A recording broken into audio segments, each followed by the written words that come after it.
Hi, animal expert. I understand, buddy, but we're here.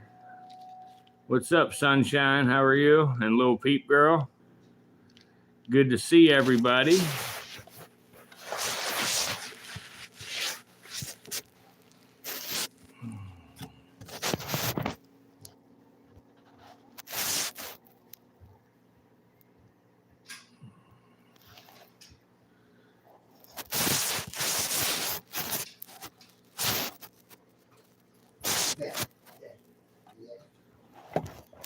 Oh, wow. I'm sorry to hear that you're sick.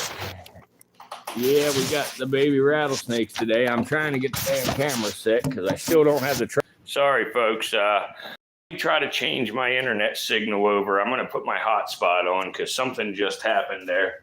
I think I'm getting bad cell service or bad internet service up there where I'm trying to do this in the bedroom. Let me find my phone real quick so I can do that. Give me just a minute.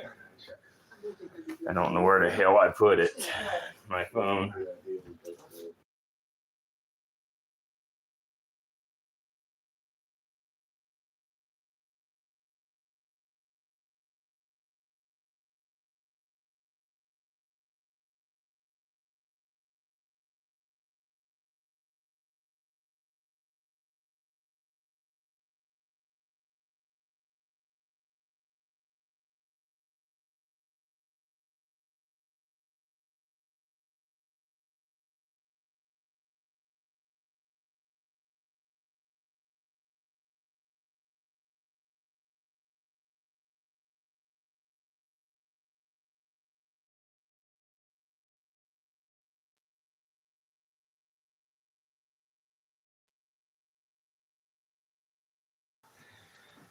Hey guys, I might drop you here. If I do not leave. I will be right back. I'm turning my hotspot on and I'm going to switch over.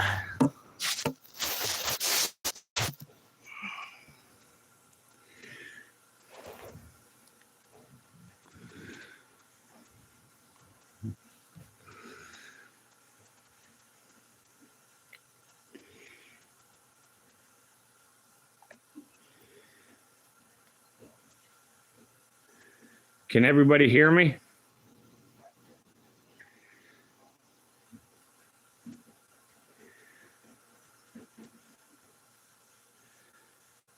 Put a 1 in the chat if you can hear me, please.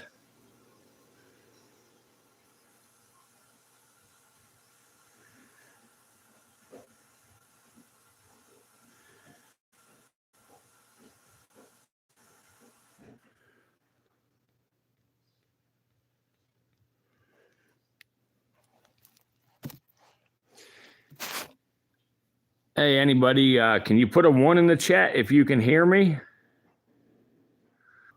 All right, y'all, there we go. Now I got the hotspot on, so we should be much better. Sunshine, you should have a clear screen again. Are you good?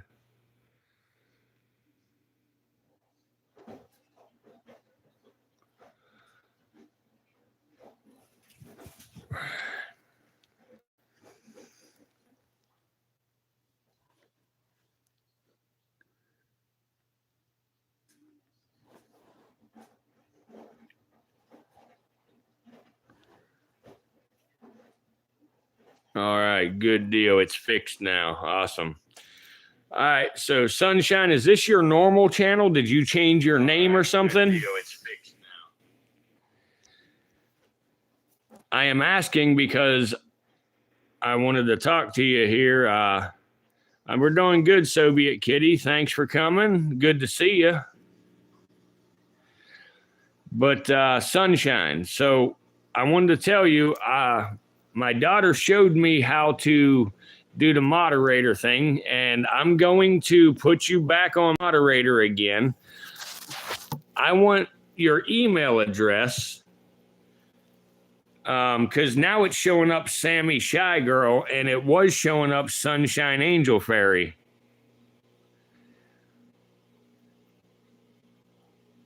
But anyway, I want to get your email address, if you will, so I can email you. because if I'm going to have you as a moderator, I'd like to be able to communicate with you outside of the chat if necessary. My day is going really well, Soviet Kitty. I hope you're having a good day.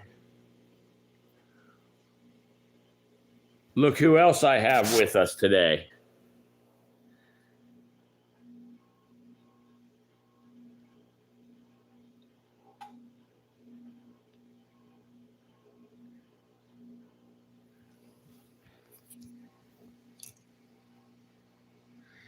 Little Peep Girl, you been in bed all day? No, that's not Casper, Sunshine. This is Luna, much bigger than Casper. This one here is Luna. She is an albino an albino leucistic. She has red eyes instead of black eyes. Here I have Bob with us too. Here's Bob, Soviet Kitty. There's Bob.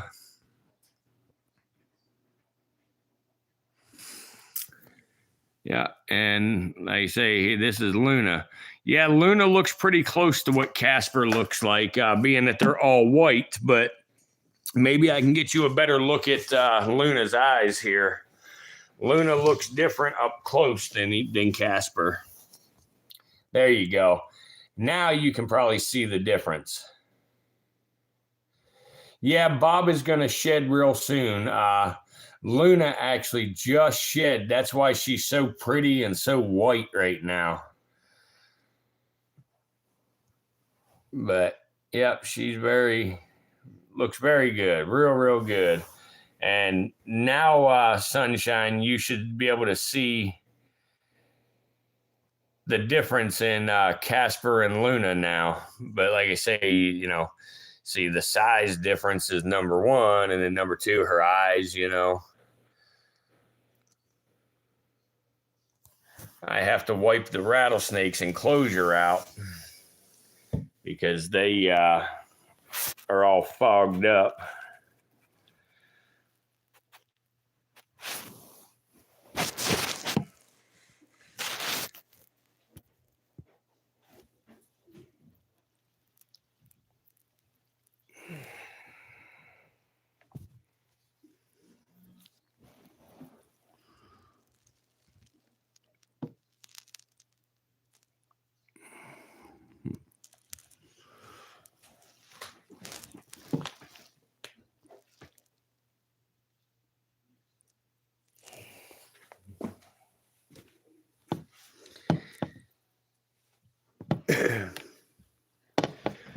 Trying to put more light on them here so y'all can see better. As you see, they're going to shed soon.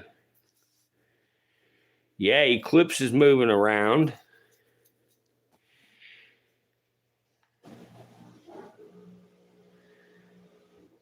Yeah, I'm sorry that you're feeling sick. I hope you get better soon, Little Peep Girl.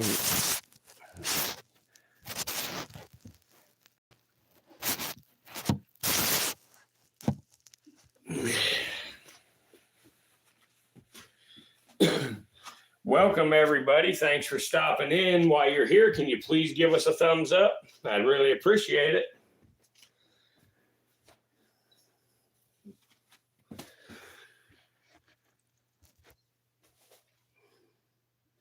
Oh, no, it's just the first day. It's not that darn COVID, is it?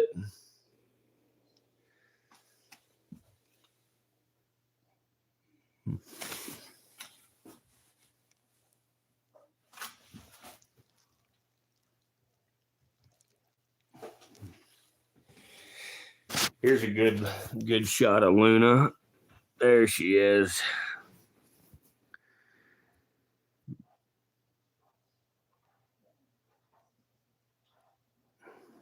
Oh, no, you're sick too, Soviet Kitty? Crap.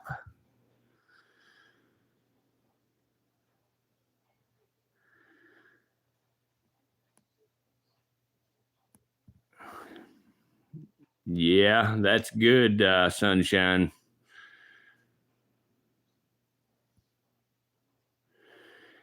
Anyway, Sunshine, What's up with an email address? Send me an email. I'll read my email address off to you here. Let me know when you're ready. And I'm going to read my email address off to you so you can send me an email, because I want to send you an email real quick and then do the moderator thing.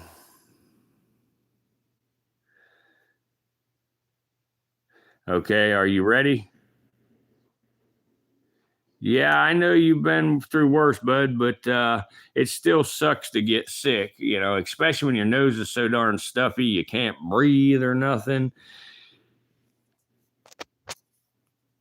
Oh, okay. Are you going to send me your Gmail, Sunshine?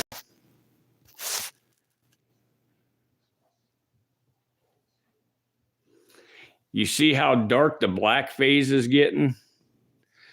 The black phase are getting real dark. They're looking good. They're looking really good tonight or nowadays. So, hey, Bob. Hey, Bubba. Hey, Bob. What's up, Bob? Hey, everybody wants to see you, Bob. They ain't seen you in a few days, dude. What's up, dude? What's up, buddy? Here.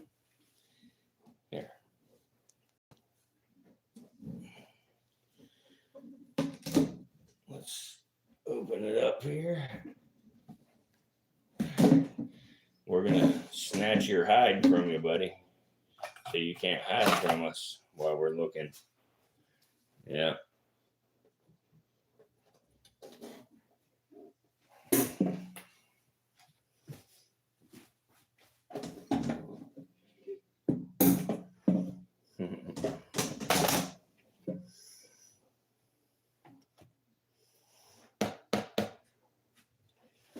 There we go. We took Bob's hide. Sunshine, I still didn't get your Gmail address yet.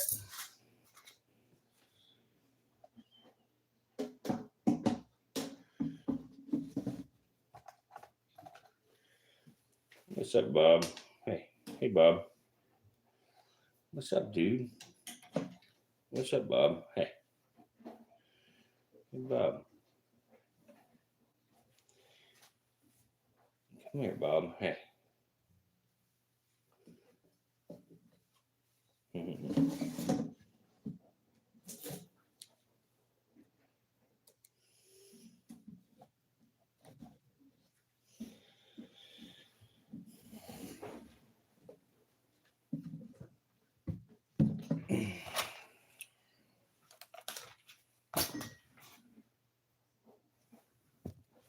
Oh, I got you. Okay, I'm gonna have to go look on my videos to find it.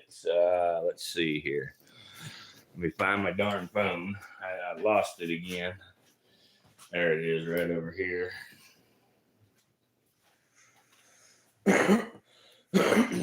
Excuse me.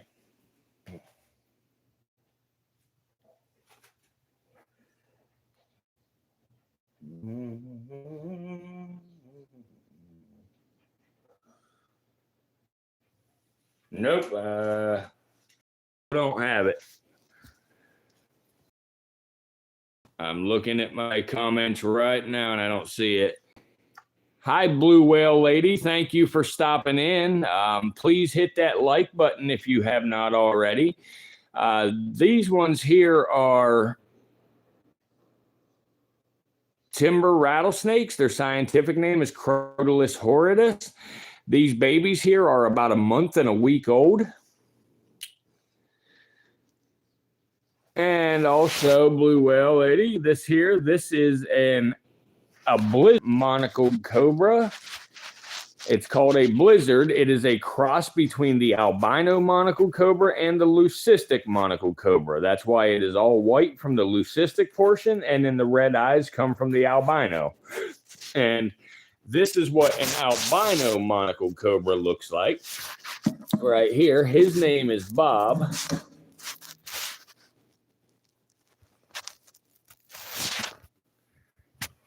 Yeah, I just looked through my old videos.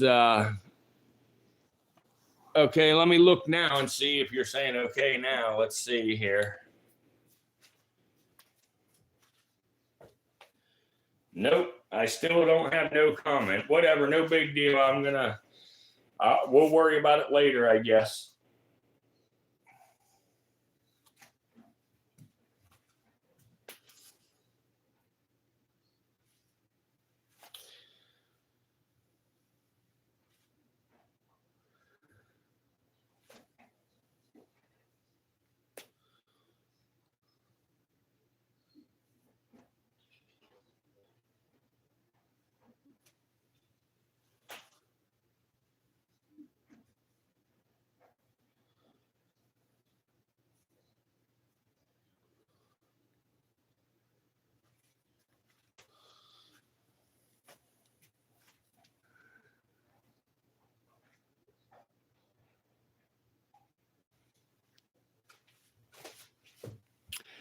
Yeah, sometimes it don't. There you go. Luna's hooded up some. Luna's such a pretty snake. I'll tell you what. No, it didn't come up, Sunshine. But I'll tell you what to do. Instead of putting at gmail.com, don't put at gmail.com. Just give me everything before the at symbol, and then it'll go through.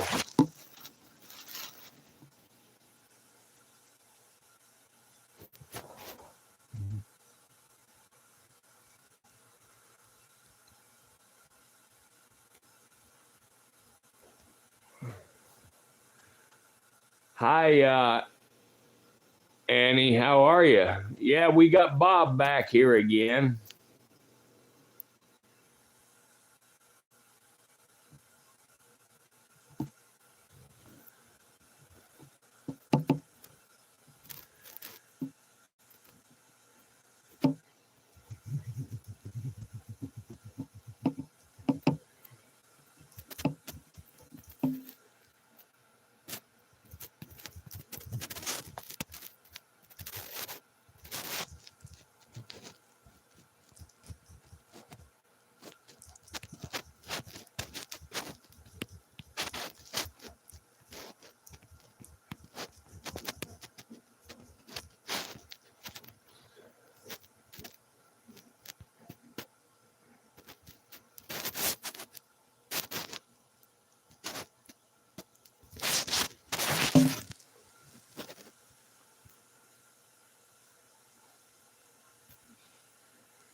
Hi, Tom. How you doing?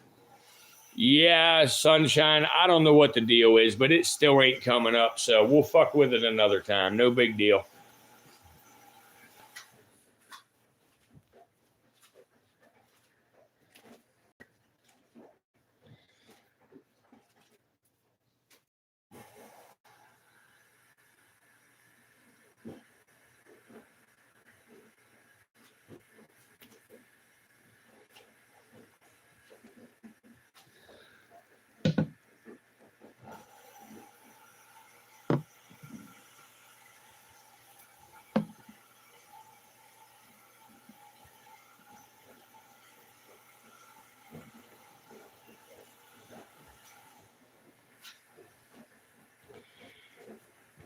Yeah, that's fine. I appreciate it, but I have no idea why you can't get your email address to me, but it's all I can easily turn on the moderator thing, but I just want to make sure we're on the same page here.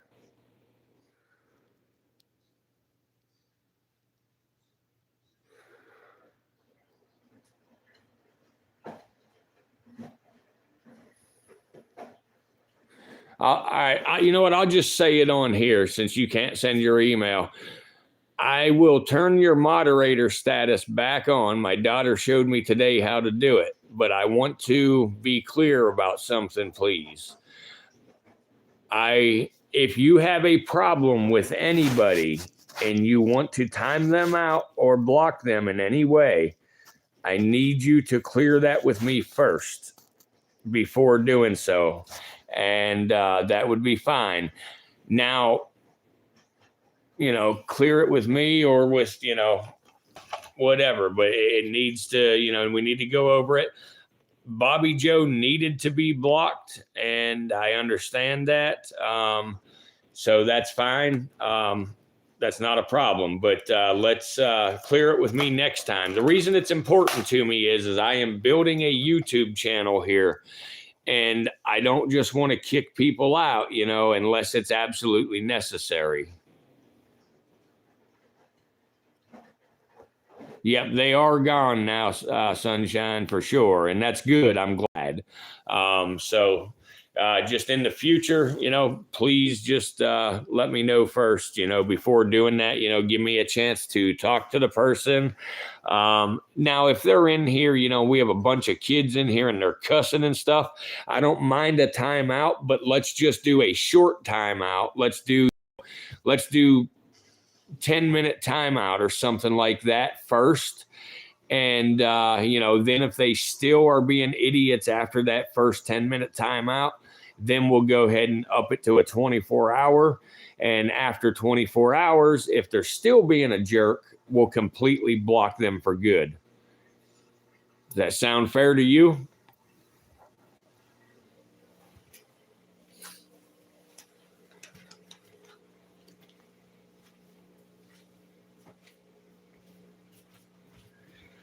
$10-4 sounds good. So I'm going to turn that back on, and because I like you. You're in here on every live stream I have. I really like having you here. I want to have you as a moderator. Sue is my number 1. Tom number 2, and you're number 3. I'm not going to be putting a ton of moderators on there.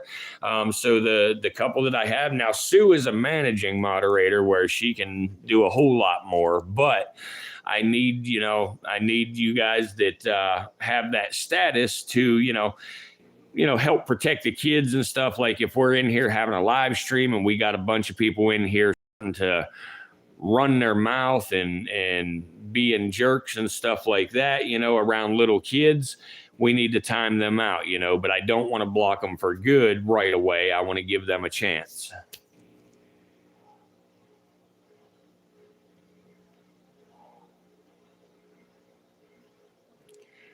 Well, every night that you see these snakes, you see my besties. They're my best friends, these little guys. Hey guys, we got 21 people watching with 9 likes. Can we please get somebody to give us another like, get us up to 10 right away, please? I'd appreciate even more than that, but getting us to 10 would help tremendously.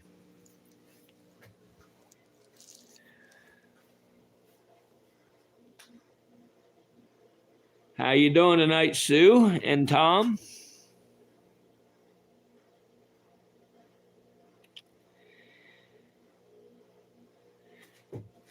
Oh, okay. If I have 10 likes, it only shows 9 on my end, so that's cool.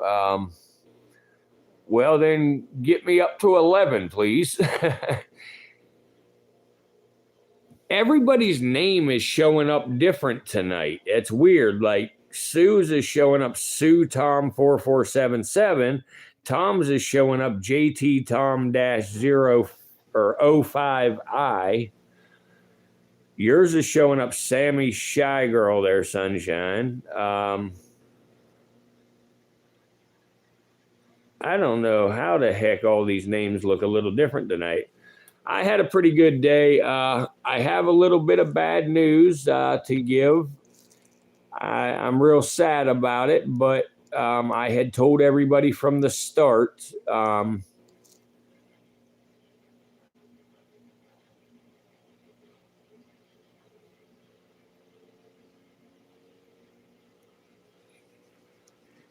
I don't understand what you're saying, Tom. You said yes, not name, but our address. I don't know.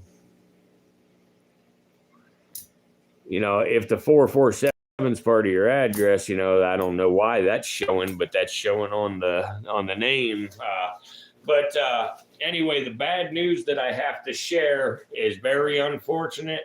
I have told everybody, from the beginning, that I halfway expected this to happen, but then she showed such good progress for a whole month that I thought maybe we dodged a bullet, but we did not. And Eyeless has passed away.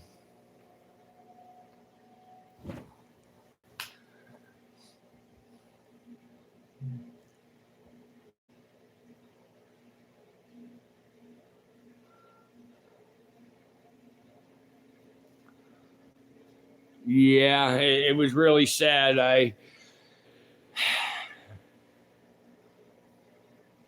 Yeah, it's unfortunate. I hate it that it happened. Guys, but to tell you, the truth here, these baby rattlesnakes, we have only lost 2 baby rattlesnakes out of all of these babies. That is absolutely great numbers. Usually a lot more of them fail to thrive. However, we've done really, really well. I hate it that Eyeless passed away. It's not just my loss, it's everybody's, because we all enjoyed seeing her and stuff. But it's just something that happens, in the wild. Nowhere near this number would have survived this long.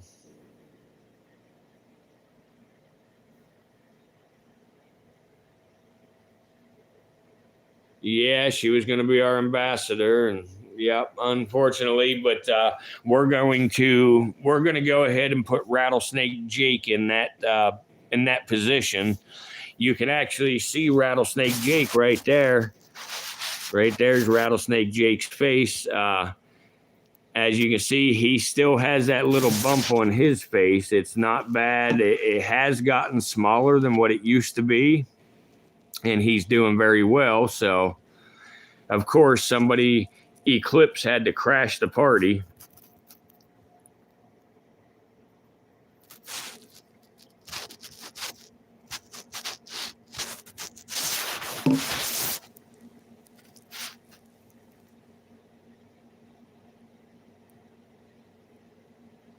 Oh, I got you, Tom. I understand. Yeah, that's exactly what it's doing. You're right. You're right. I didn't even think about that, but you're right. That's exactly what it's doing. Like example, Sunshine's when she would comment on my other stuff, my other shorts and stuff, it would come up Sammy Shy Girl. But in here, it always came up Sunshine Angel Fairy. And tonight it's different. It's kind of weird. But here's Luna. Luna has shed, for anybody who didn't get to see her when we first started. But Luna has shed for her first time since we've had her. And she looks absolutely amazing. Let me put some light on her. There we go. But yeah, Luna's looking really, really good. And you can see them bright red eyes on her and everything. She has one stuck piece right there on her hood, on the back of her hood. You can see it. But here in the next day or two, we'll give her a good soaking and we'll get that off.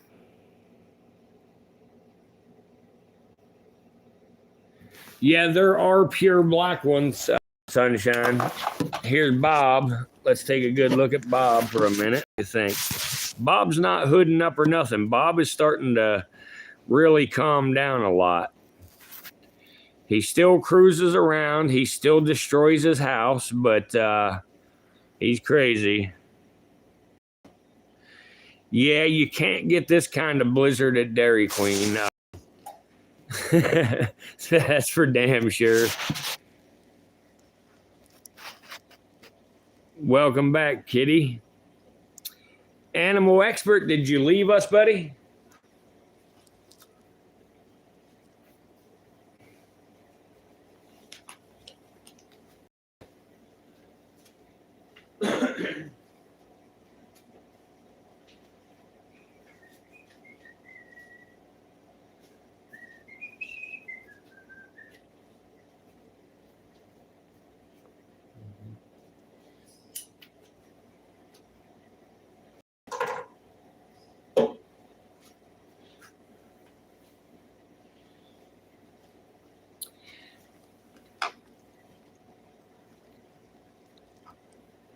Hey, Sue, if I was to turn Eyeless into a wet specimen in a little jar, would you have any use for her or a place to display her at your place?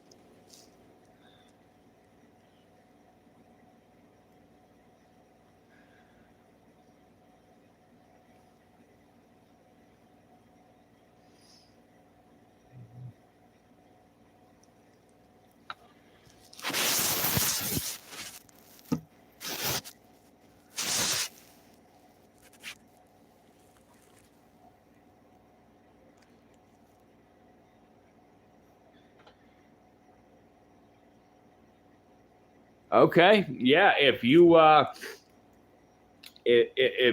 interested, I would certainly send her to you. I'll make the wet specimen out of her, and I will send her to you along with the shirts that I promised you and Tom.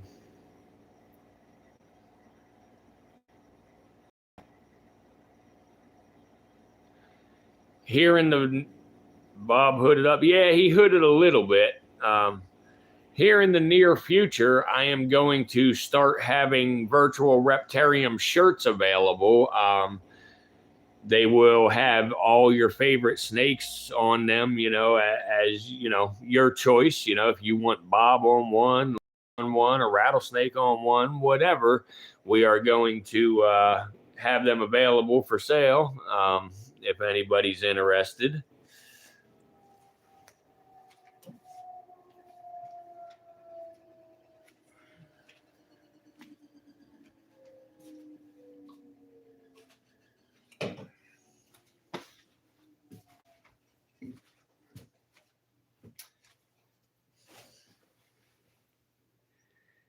My idea is I don't want to be like a lot of the other channels and be asking for donations and stuff. That's one big thing I like to stand on, where I'm not in it to beg money out of people. However, this thing will have to become monetized one day, and but I intend for people to get something for their money. I don't want to be like the others who are just there saying, "Hey, send me money for nothing." I would rather, maybe you buy a shirt, or if somebody wants to buy a rat to feed to a specific snake, or something like that. We're gonna do, as far as the buying a rat to feed a specific snake and stuff, we are going to do memberships here in the near future, where basically, if you pay $2.99 to be a monthly member, your $2.99 buys a rodent to feed whatever snake it is you want to feed, and stuff like that at whatever time you want to do it, and as long as it's within their time frame of when it's time for them to eat and things like that. So I still got to iron out all the details, but that's some of the things I would like to do.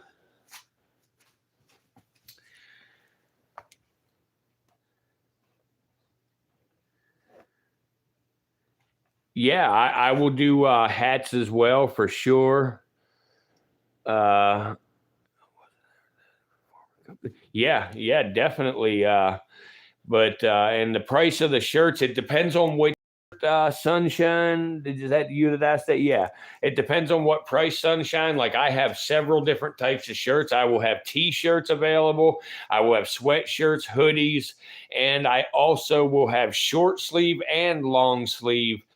Like those Dickie button-up shirts that you'd wear, like farmers wear, or cowboys and stuff like that. That type of.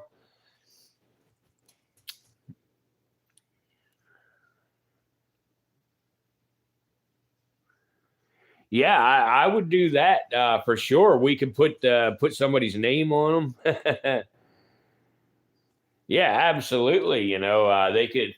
I would do that. If they wanted to say, oh, hey, this is my ex-wife Glenda. Let's feed her to this forest cobra. And yeah, that'd be cool. Huh, Luna? What do you think, girl? Yeah.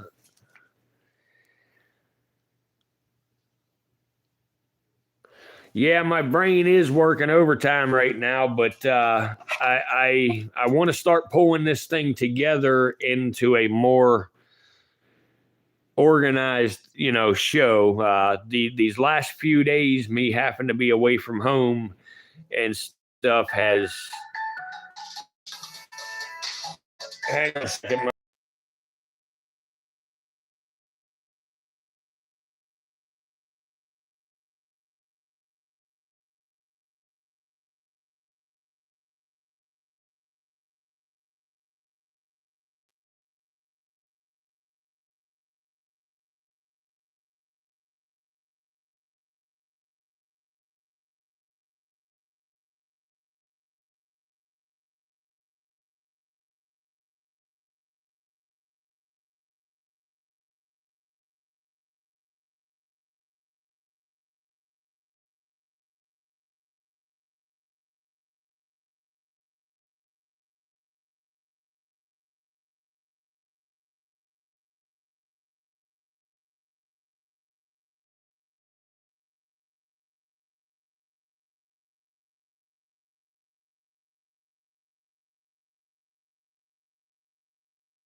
Sorry, guys. I'll be with you in a minute. I'm on the phone with my son.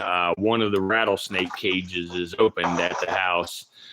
Luckily, the snake is still in the cage, but the door has fell somehow out of its track. And I'm trying to walk him through getting that taken care of. So I'll be back with you in a few minutes.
Sorry, y'all, if anybody's still here, thanks for sticking around. I had to talk to my son.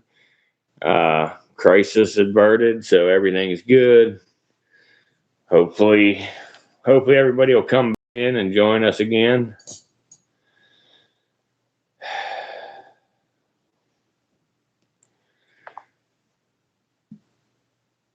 Good deal. Good deal.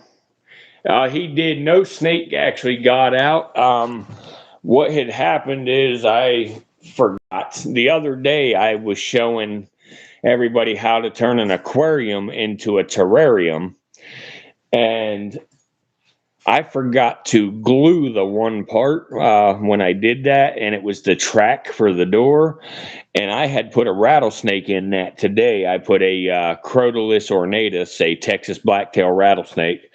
I put one of them in there and forgot to glue that part. Never crossed my mind. And he went in to show his girlfriend mambas and stuff, and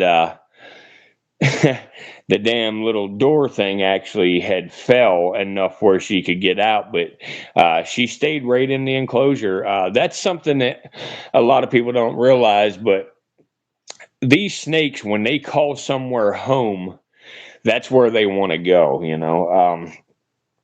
Like a lot of the times I can take a snake out of an enclosure and sit it down somewhere, and it'll want to crawl right back to its enclosure.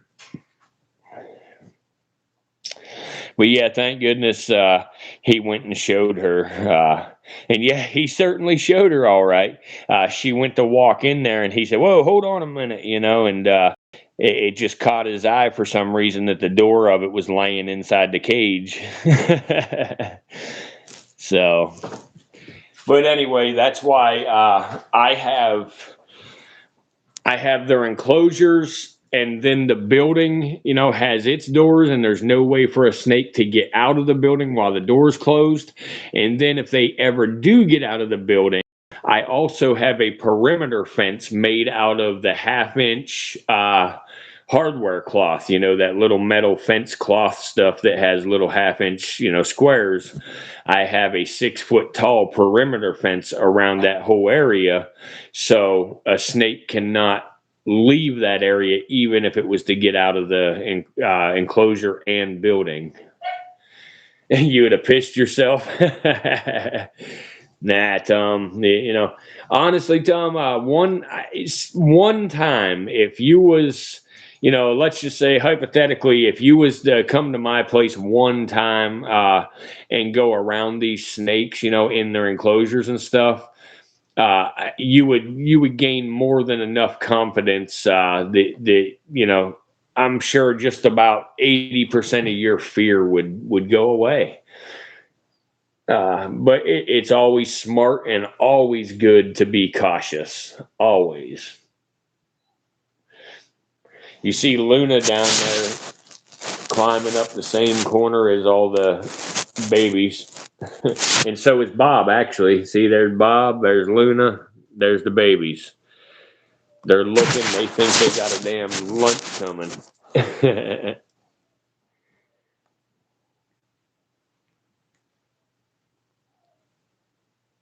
Yeah, they keep on tangling up together, both of them too. Yep, they do it all the time. Crazy little snakes.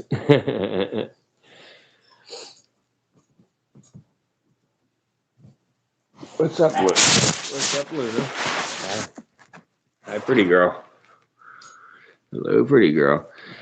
Now that she has shed, y'all can really see how bright red her eyes are. I mean, she's an absolutely gorgeous little snake. I love her so much.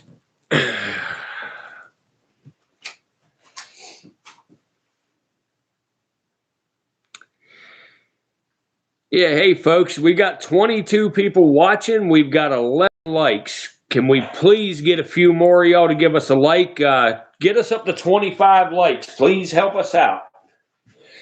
You get us up to 25, or I'm sorry, you get us up to 15 likes. It will help get this out to a wider audience, help bring people into our future streams.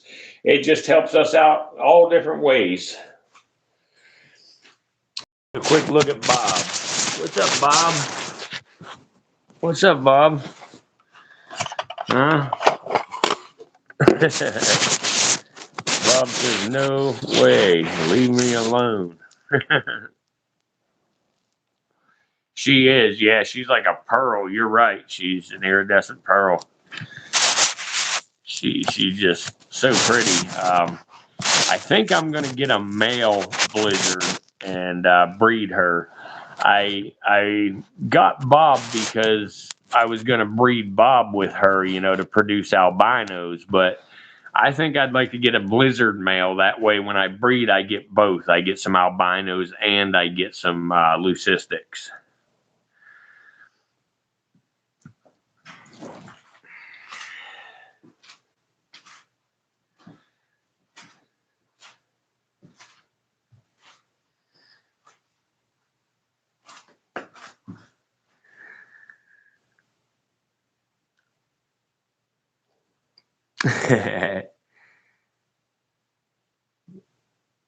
Bob has the best personality of any snake. The only one that ever compared to him was JR. He he was a lot like Bob. He was a little lighter colored than Bob, but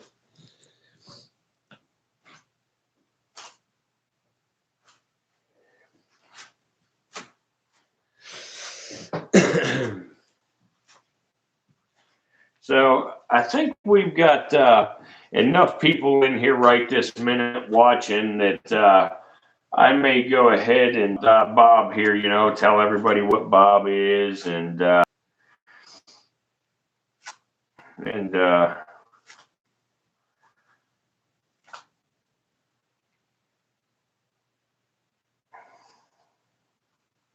but tell him about, you know, about Bob, like where he comes from, you know, what he is, all that stuff, and then as long as people are still sticking around watching and everything, we'll talk a little bit about the rattlesnakes and stuff too. It looks like some people fell off, you know, so we'll wait a little bit. The only reason I'm not going to do it now is because y'all have heard all of it already. You know, my regulars have heard.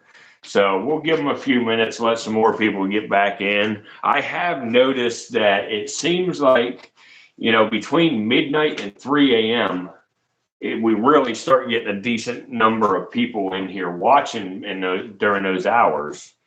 You know, so I got to find a good balance somewhere because we got some of the young ones like Animal Expert, Soviet Kitty. We got a bunch of them that really like to watch, but they have school and stuff in the mornings, so they can only watch for a little while. So I need to do it where they can watch, but also do it where we get that bigger crowd at the late night hours.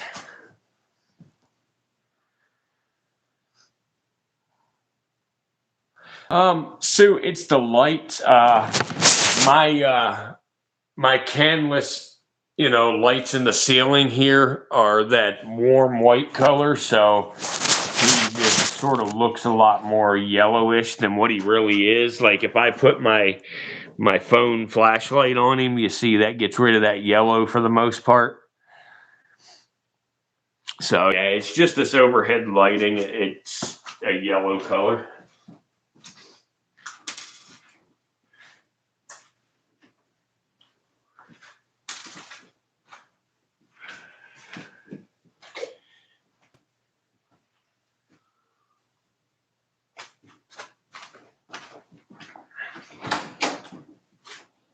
Hey, fuckface.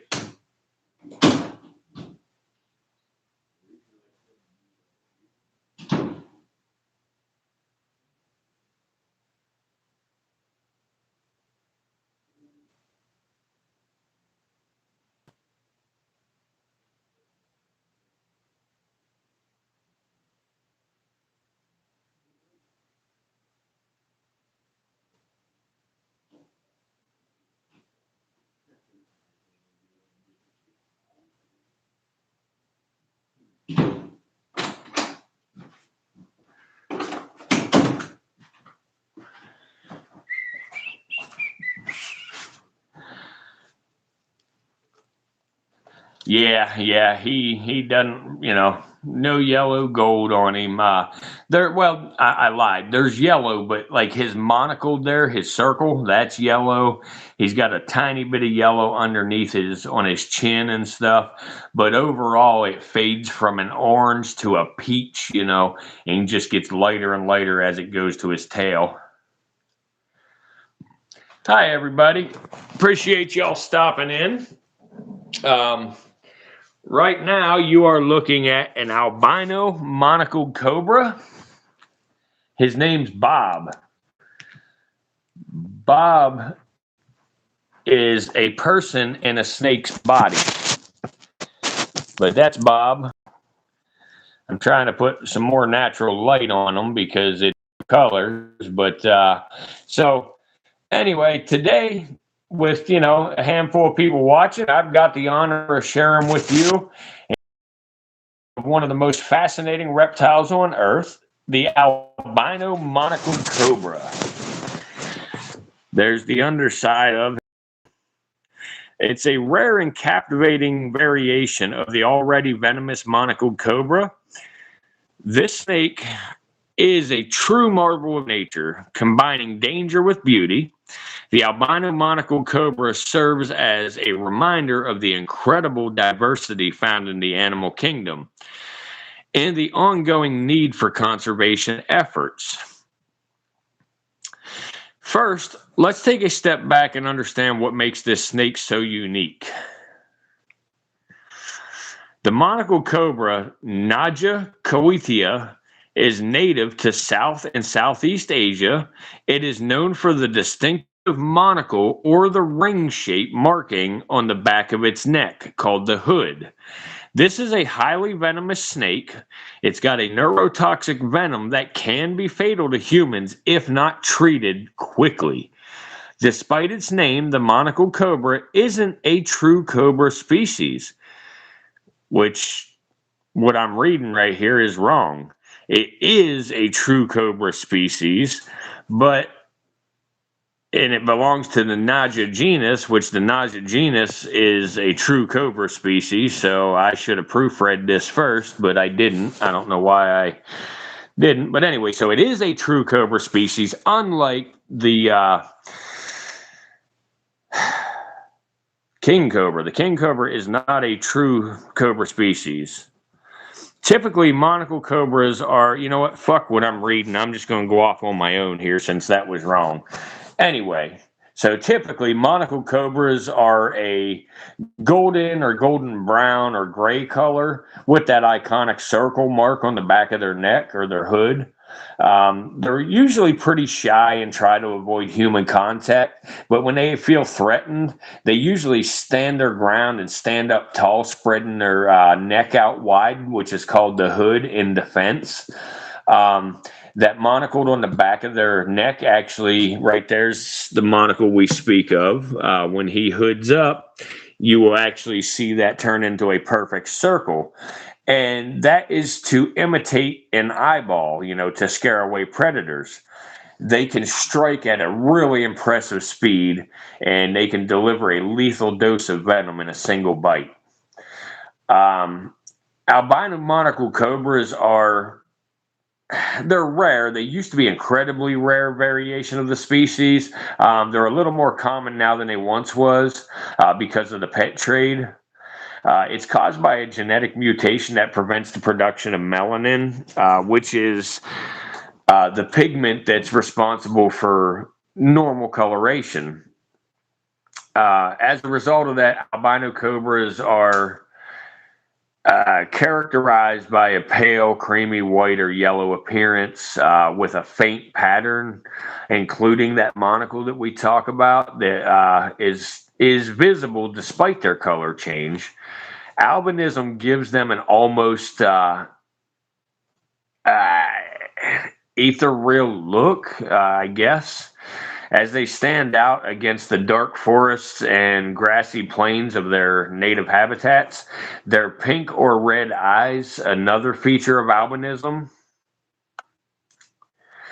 And that makes them even more striking to me. However, while their appearance may be, fun, breathtaking, whatever, the genetic mutation also comes with consequences.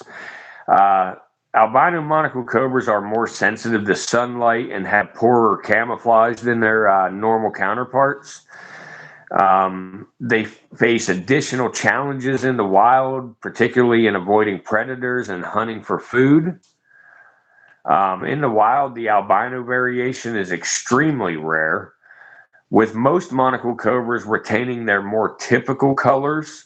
These snakes are incredibly difficult to find, and they are sometimes bred in captivity, a lot more so now than they once was, which leads to debates over whether such breeding is ethical or beneficial for the species as a whole.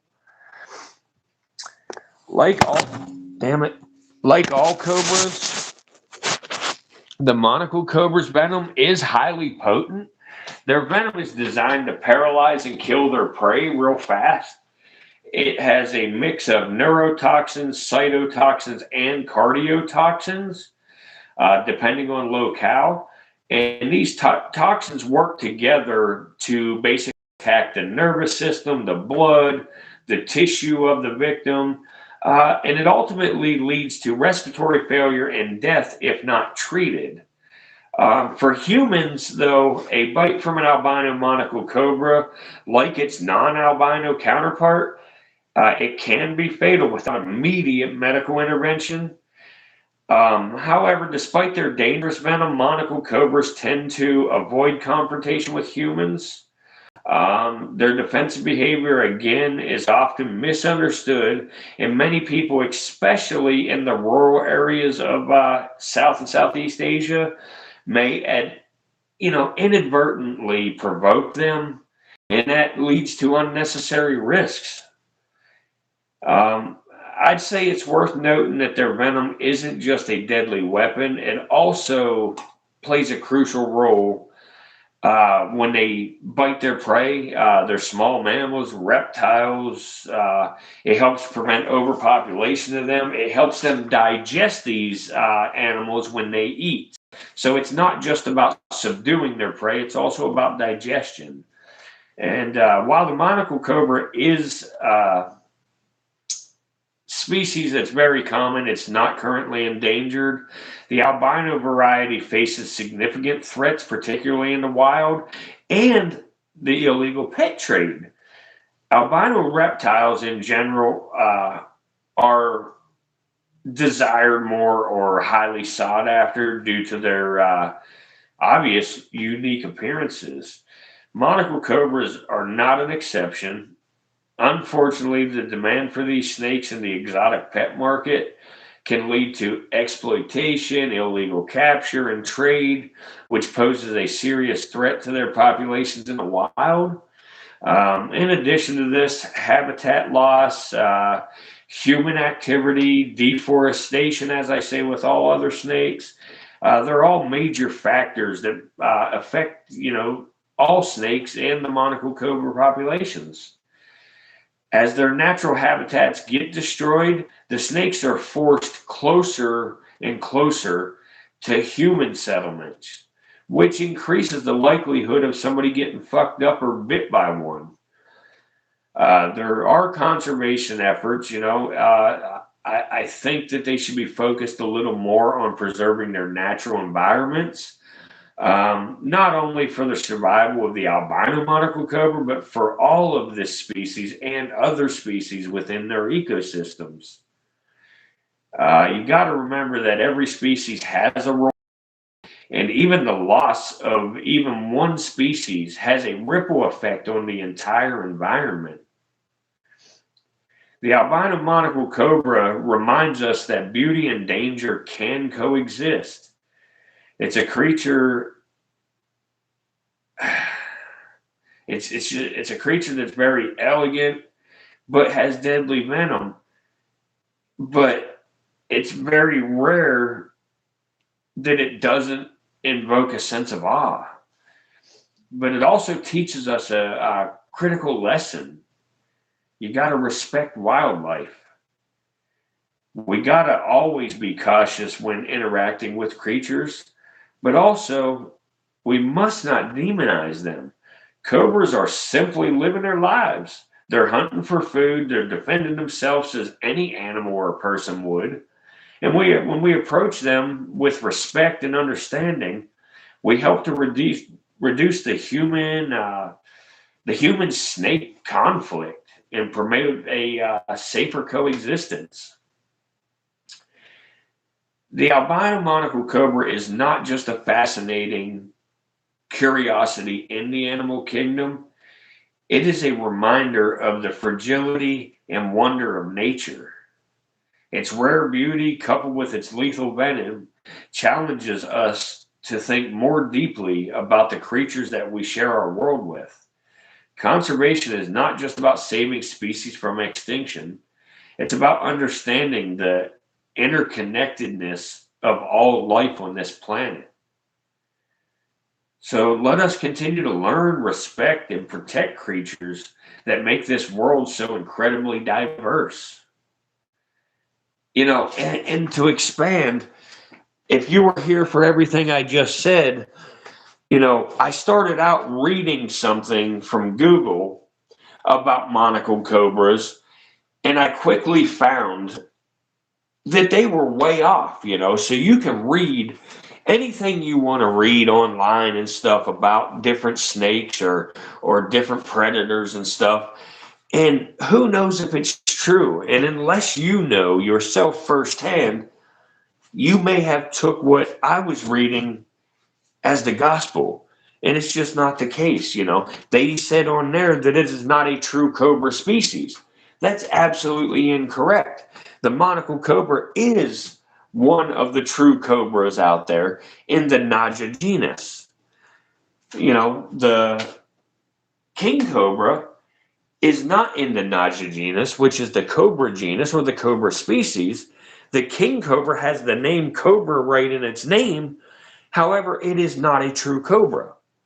So again, you don't believe everything you read and everything you hear. That was very dumb of me to even start reading something off of Google to y'all. Normally, I write something before I go live, and I have something ready to talk about and say to y'all. But I didn't do that today, and I just thought, well, I'll grab something off of there and read it. But I'm kind of glad it happened because it gave me the opportunity to show y'all that just because you read something or because your buddy told you something doesn't necessarily mean that that's the truth. There's lots and lots to learn about these animals. And this one right here is also another cobra, and this is also another monocle cobra. This one is what we call a blizzard monocled cobra. It is a cross between the albino, which we were just looking at, Bob. It's a cross between the albino monocled cobra and the leucistic monocled cobra. The leucism gene is a gene that makes them lack melanin all the way. Where, with the albino, it's a mutated gene which suppresses the melanin. However, they lack melanin all the way on a leucistic on their skin everywhere except for their eyeball. Normally, with just a normal leucistic snake, you will end up with an all-white snake like you're seeing, but it will have black eyes. However, this blizzard, being half albino, actually has red eyes, and I will try to zoom in and get y'all a look. There you go. You can actually see her red eyes. See, she has red eyes, and that comes from the albinism gene.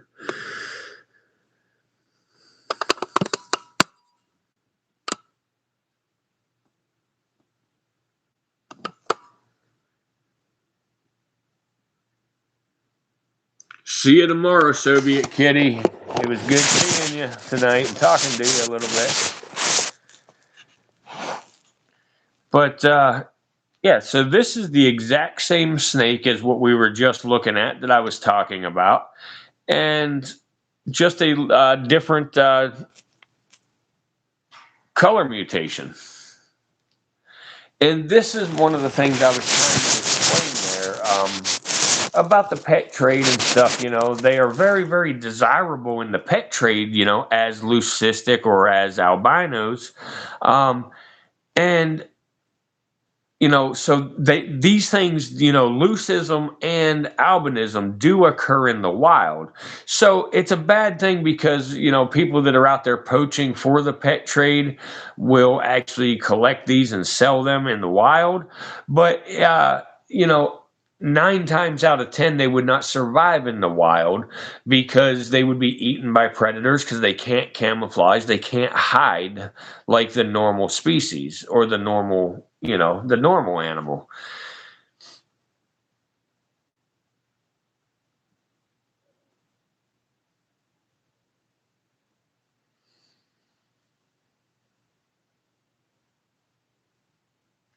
Hi, everybody. Can y'all please give us a thumbs up while you're in here? I'd really appreciate it. You giving us thumbs up helps get our stream out there to a bigger audience. It helps bring more people into future streams. It does a lot for us. We're not a monetized channel.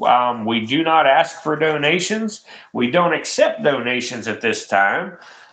We don't want your money at all right now. We simply want you to give us some thumbs up.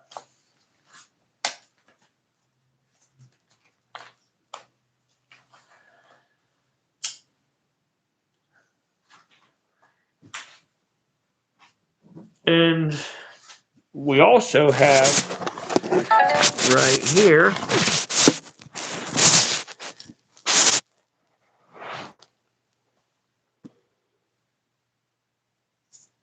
we have some other snakes.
Hey, everybody. Appreciate you stopping in tonight. And tonight I want to introduce you to one of North America's most misunderstood and fascinating creatures. Like we just introduced you to South and Southeast Asia's fascinating creatures. This one here is North America's that we're trying to. And the rattle lies a story of ecological importance, quiet strength, and a reminder of how every creature has a purpose in the grand design of nature. The timber rattlesnake, known as Crotalus horridus. They have been and now faces a struggle for survival, a story that deserves to be told. So let's start off with what is a timber rattlesnake? The timber rattlesnake is a venomous pit viper native to the eastern forests of the United States. They range all the way from New England to northern Florida, all the way to Minnesota and northeastern Texas. They are large snakes. Adults can reach lengths of 3 to 5 feet, and they are known for their beautifully patterned bodies, featuring bands of brown or black over a background of yellow, tan, gray, or even black. These patterns help them blend seamlessly with fallen leaves and forest floors, providing perfect camouflage. Their most iconic feature, of course, is their tail. Each time the snake sheds its skin, a new segment is added. Contrary to popular belief, you cannot tell a snake's age by counting the rattle segments, but you can tell that this feature serves as one of nature's most effective warning systems. When they feel threatened, the rattlesnake shakes its tail at an astonishing rate, up to 60 times per second. And that's what produces that unmistakable buzzing sound. It's not a battle cry, it's a plea. Please stay back. I don't want to have to defend myself. So, the second thing I'd like to tell you is that they're a master of patience and precision.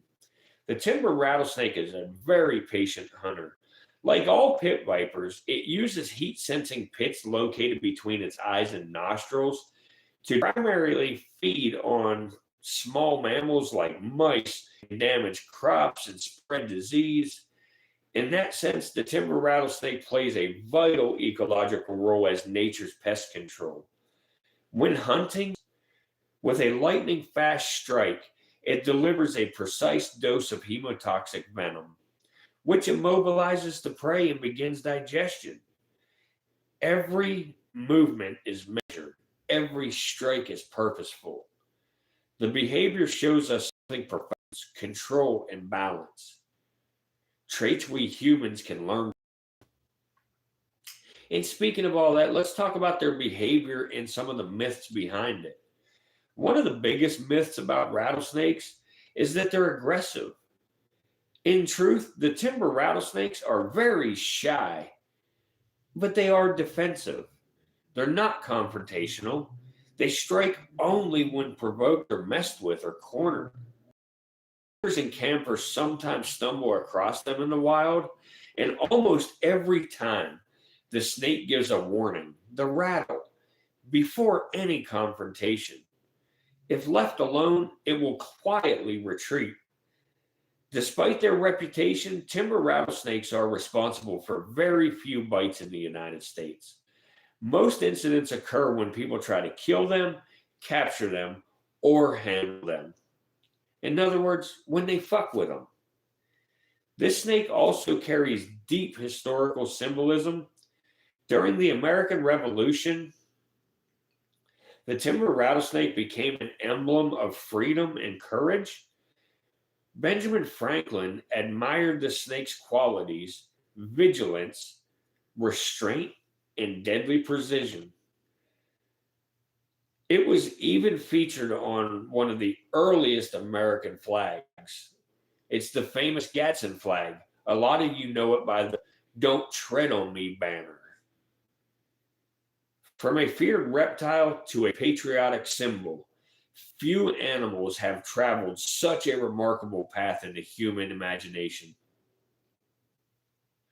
So let's talk about conservation and the threats that they face. Unfortunately, this iconic species faces serious challenges today. Once very widespread, the timber rattlesnake has disappeared from many of its former habitats. It is now threatened in many states, including parts of the Northeast and Midwest. Why? Well, primarily due to habitat loss.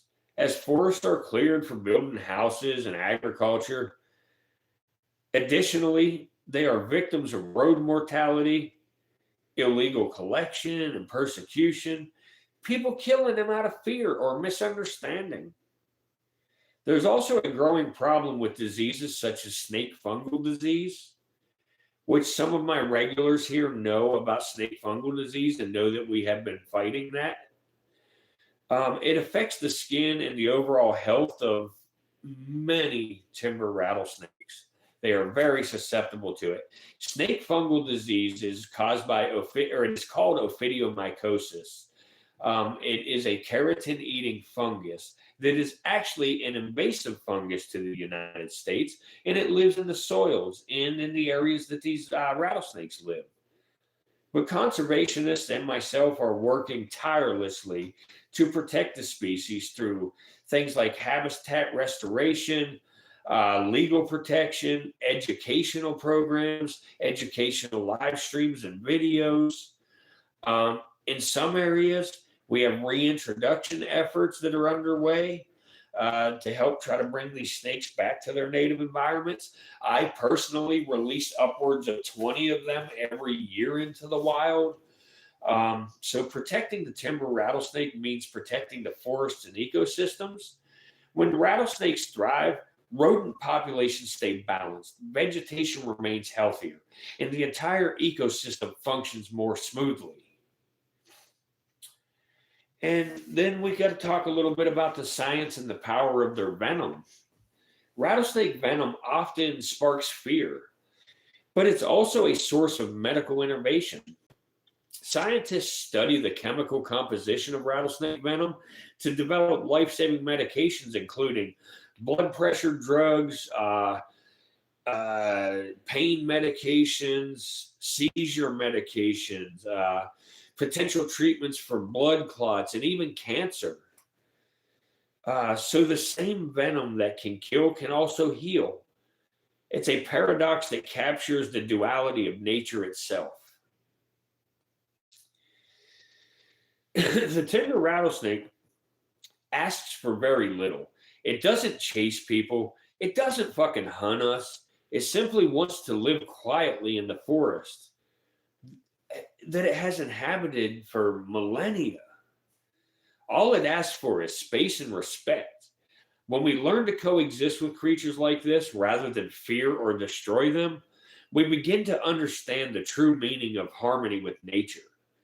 Education and awareness are our best tools. If we teach future generations that snakes are not monsters, but essential parts of our environment, we can ensure that the rattle of the timber rattlesnake continues to echo through our forests for centuries to come. So, in closing, I want to tell you that the timber rattlesnake is far more than a symbol of fear. It's a symbol of resilience, patience, and the delicate balance of nature. It teaches us that even the creatures we misunderstand most can hold incredible value, ecological, medical, and even cultural value. So the next time you hear that unmistakable rattle, don't think of it as a threat. Think of it as a voice from the wild, reminding us that nature is alive, alert, and worth protecting. Thank you, everybody, for listening.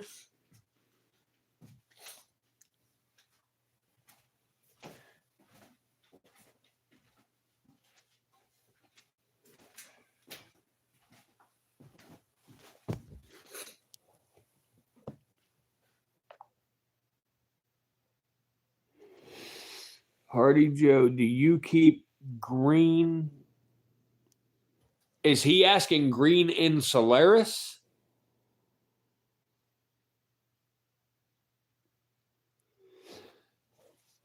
I do have a green in Solaris. Hardy Joe, are you talking white lip pit viper?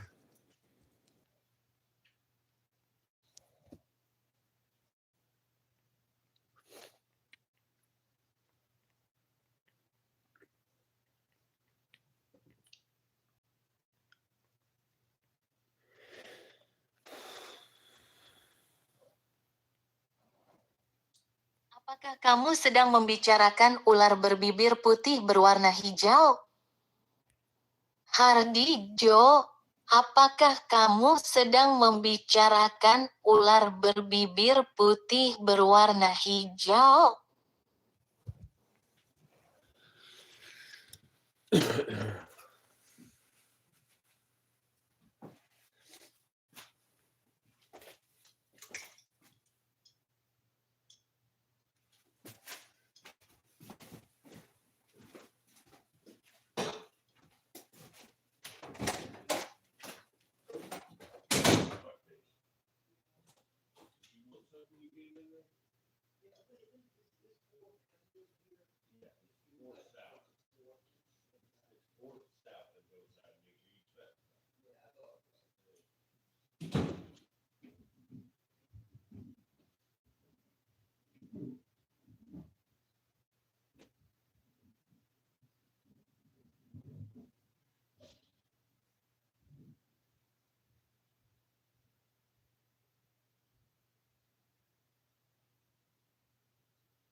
Party Joe, yeah.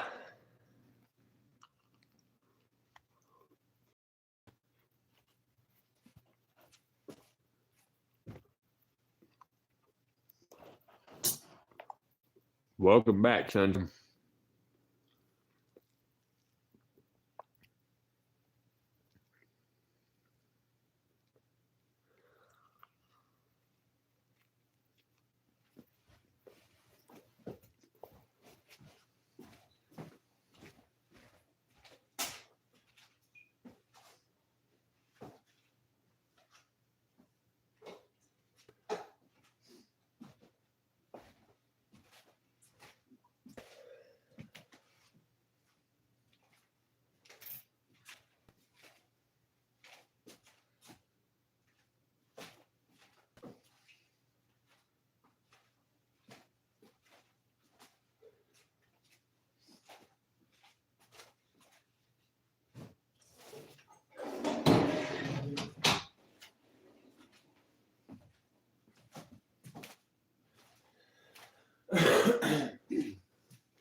How old are you, Sunshine?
Yeah, I love Pepsi. Yep, that's why I give them a shout out every stream. Maybe they'll sponsor us.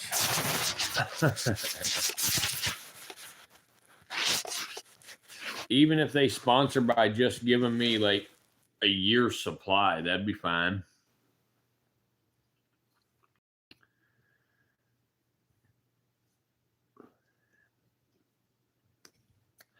Yeah, I never drink Coca-Cola at all. Even if I go to a restaurant and that's all they have is Coca-Cola, I refuse to drink it. I at one time would drink it when there was no Pepsi, but they got way too woke for me.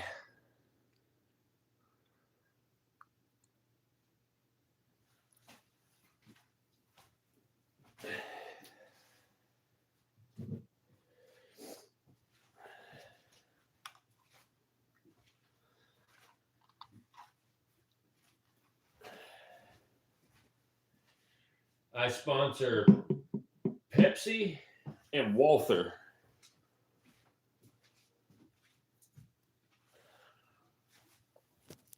You can't even see it in the video. There it is.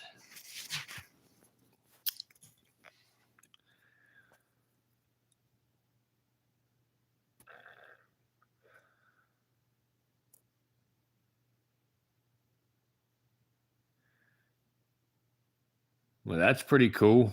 I wouldn't mind finding a rat in my Pepsi if they'd give me a year's supply.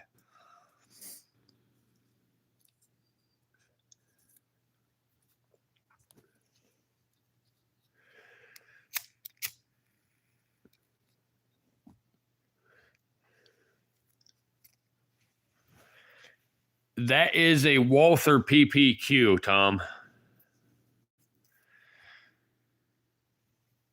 I didn't want to put it directly in the video. I don't know what YouTube's stance is on that. So I just sort of did it as a background to show you. Didn't know what do you have an everyday carry?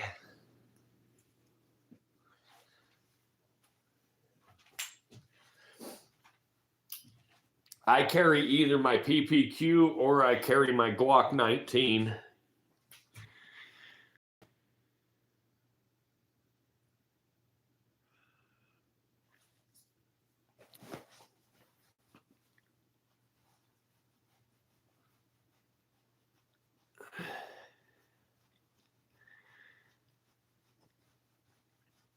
Hell yeah, the snakes would eat the rat and I would get the free Pepsi.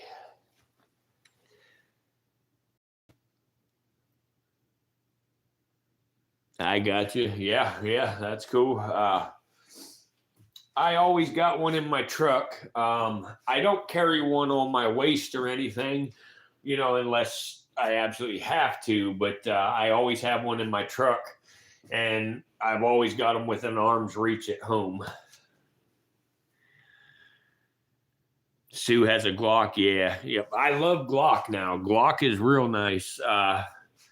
Like I say, I carry a Glock 19, a lot of the times. I don't have that one with me, but I'll show y'all sometime. It's actually Cerakoted like a American flag.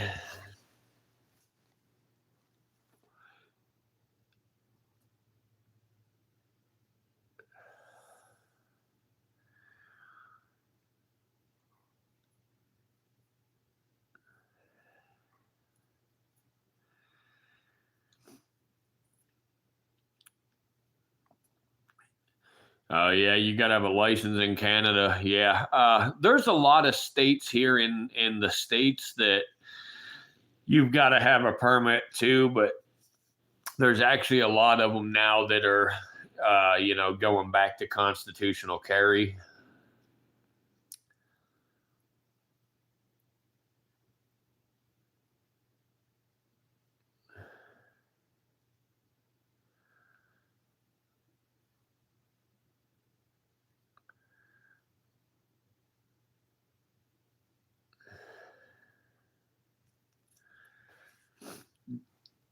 Sunshine, do you understand what Hardy Joe is saying?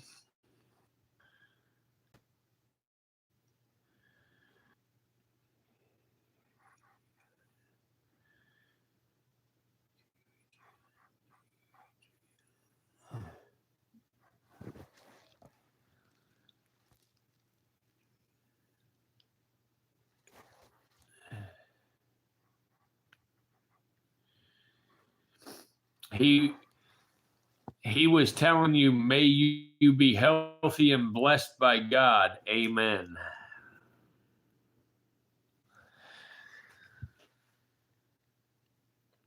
Yeah, that's what I was thinking, Sue. That's why I, put it back there, sort of like a background. I didn't know what YouTube's guidelines was on it, but I was just trying to spark a conversation with you and Tom to see if y'all carried and, what you carried and stuff like that.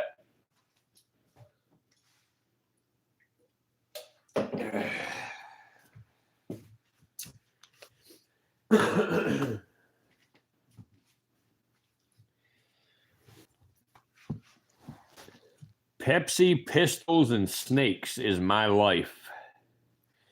I am a collector of all three.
Honestly, my friend says I'm really happy to be able to learn more about reptiles on your live stream.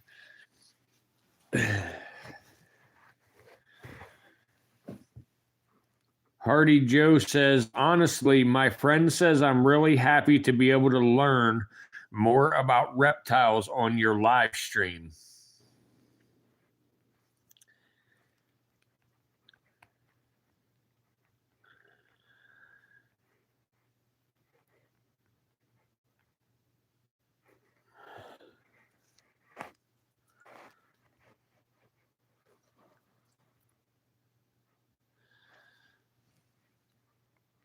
Terima kasih Hardy Joe dan teman-temanmu.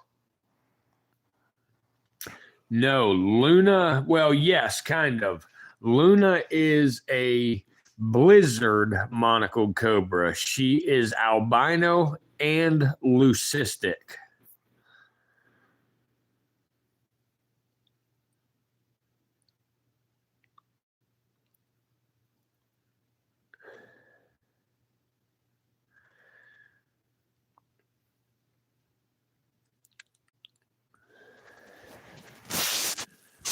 Right, Luna.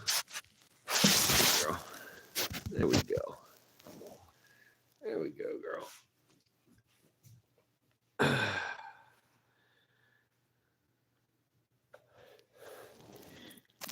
Luna was $1,150 US.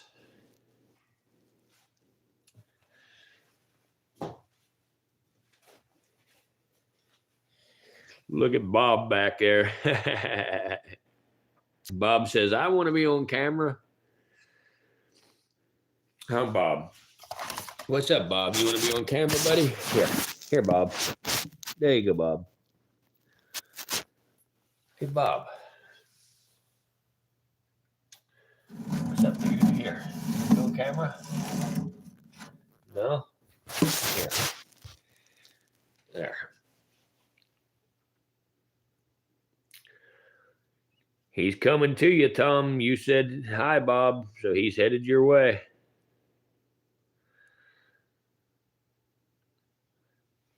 Oh yeah, Bob would love to get in there with Luna. And maybe in a year or so after they get a little bit bigger, maybe I'll do that.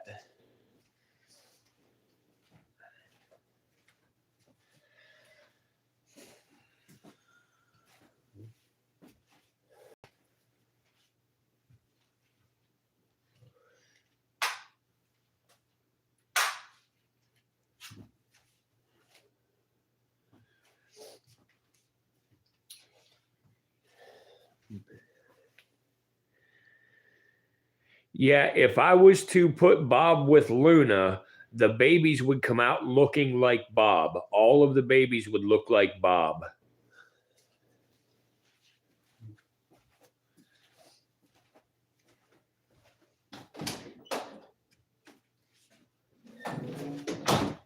Now, if I was to put Casper with Luna, all the babies would come out looking like Casper.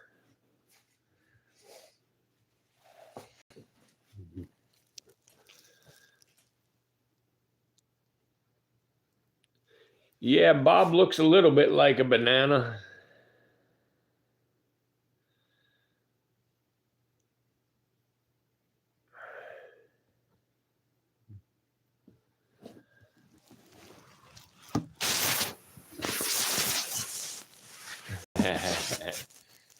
I like how Luna hides underneath the moss, and pokes her head out and stuff.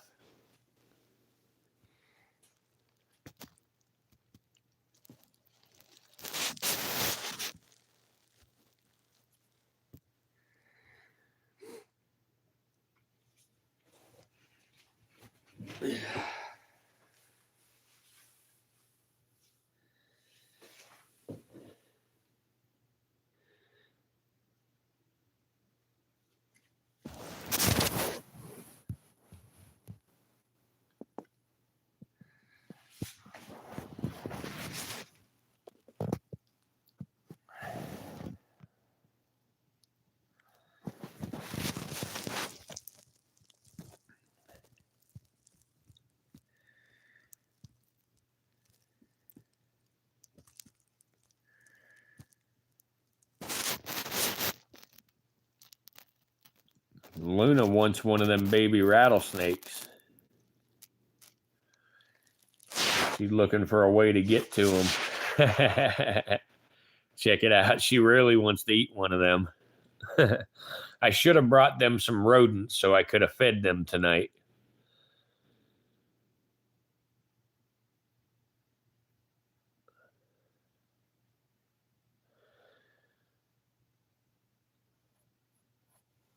No, she definitely won't be. But yeah, she would love to get to these little babies right here. You look at her. She really wants them guys bad.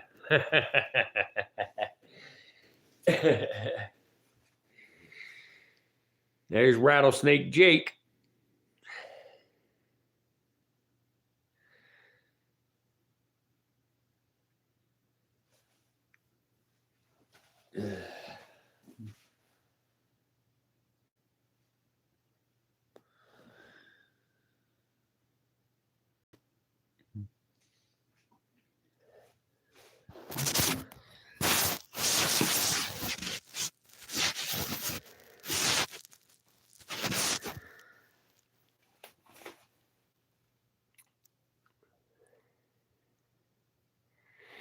Yes, you're right, Sunshine. That'd be like French fries to her.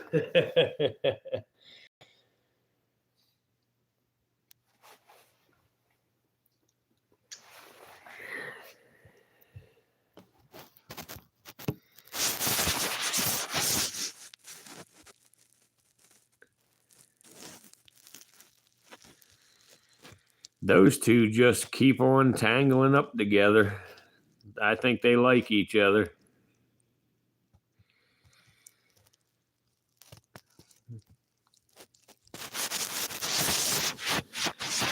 I'm going to get something and I'm going to wipe the cage out.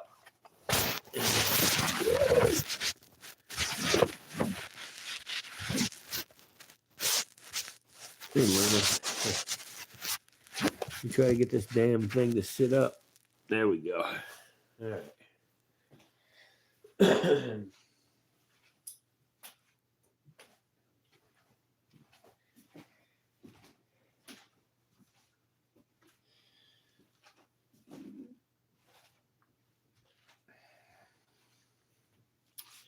Hi, folks. Right now, you're looking at a blizzard monocled cobra. It is a cross between the leucistic and albino monocled cobras. That's how you end up with the all-white monocled cobra with red eyes. This girl here is about a 2-year-old female.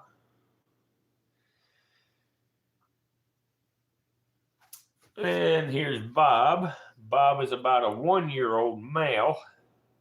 And he is an albino, T-negative albino, monocled cobra.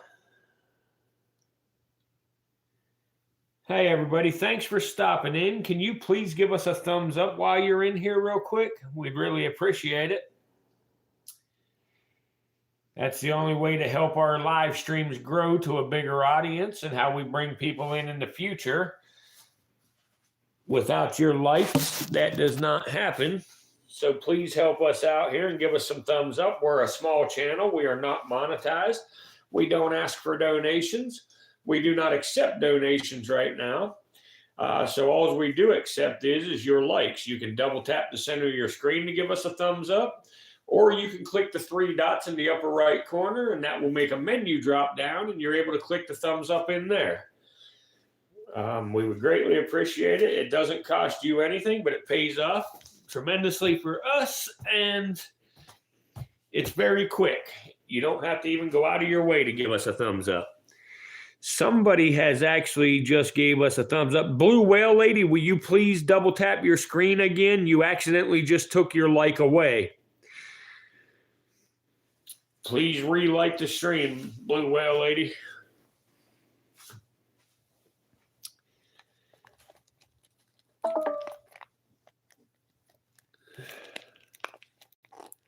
I don't think Blue Whale Lady realizes she accidentally took her like away. There you go. It's back. Thank you for that. I appreciate it.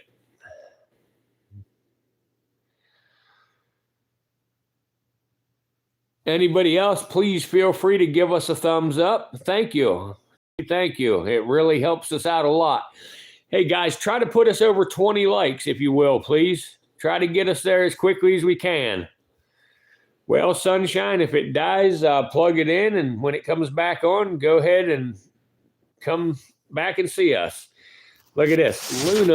Luna's looking at Bob over there. Bob's climbing around, and Luna saw him and started checking him out.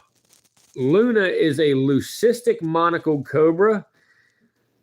Hi, PS3 Scout. Thank you for stopping. If you have not hit the like button yet, please do so. It helps us out tremendously. Right now, you are looking at a leucistic monocled cobra. She's actually a blizzard monocled cobra. As you can see, she's all white with red eyes. She is a cross between the leucistic and the albino. So she is an albino leucistic monocled cobra known as a blizzard. And then this guy right here is a T-negative albino monocled cobra. His name is Bob. Bob is the same gene that is in her, only without the leucism. And then over here, you are looking at about a month and a week old baby timber rattlesnake, scientifically known as Crotalus horridus. They are a heavy-bodied pit viper found, look at that, there we go. They are a heavy-bodied pit viper found throughout the eastern United States. They are found from New England all the way to northern Florida, and they are found as far west as Minnesota and northeastern Texas. So they have at one time been a very widespread species. They have declined in many, many areas, so they're not as widespread as they once was. But through conservation efforts, we can try to help restore that. And by bringing people around and introducing them to these snakes and letting people know that they are not a big, scary villain monster, letting people know that we can coexist with these animals without having a big fear of them. The timber rattlesnake especially is an extremely docile species of rattlesnake. They are very, very reluctant to bite. Timber rattlesnake will not bite unless they feel cornered, threatened, or provoked. Typically, you must accidentally step on them or try to pick them up or got too close while trying to kill them is usually the only times that you would get bit by a timber rattlesnake. So it is best to just leave them alone and not try to kill them. These snakes reproduce very, very slowly. They do not reach sexual maturity as females till between 8 and 11 years old. And then once they do reach sexual maturity at 8 to 11 years old, they then only breed or reproduce every 3 to 5 years. So the math behind that shows that a female timber rattlesnake may only reproduce 2 or 3 times her entire lifetime. So if you was to kill just one female timber rattlesnake, you could disrupt a family or colony of them for decades if that colony ever recovers. Just one snake can completely destroy an entire habitat of them. So it is best for you to not kill them. Just give them some space and they will leave you alone. They will not mess with you.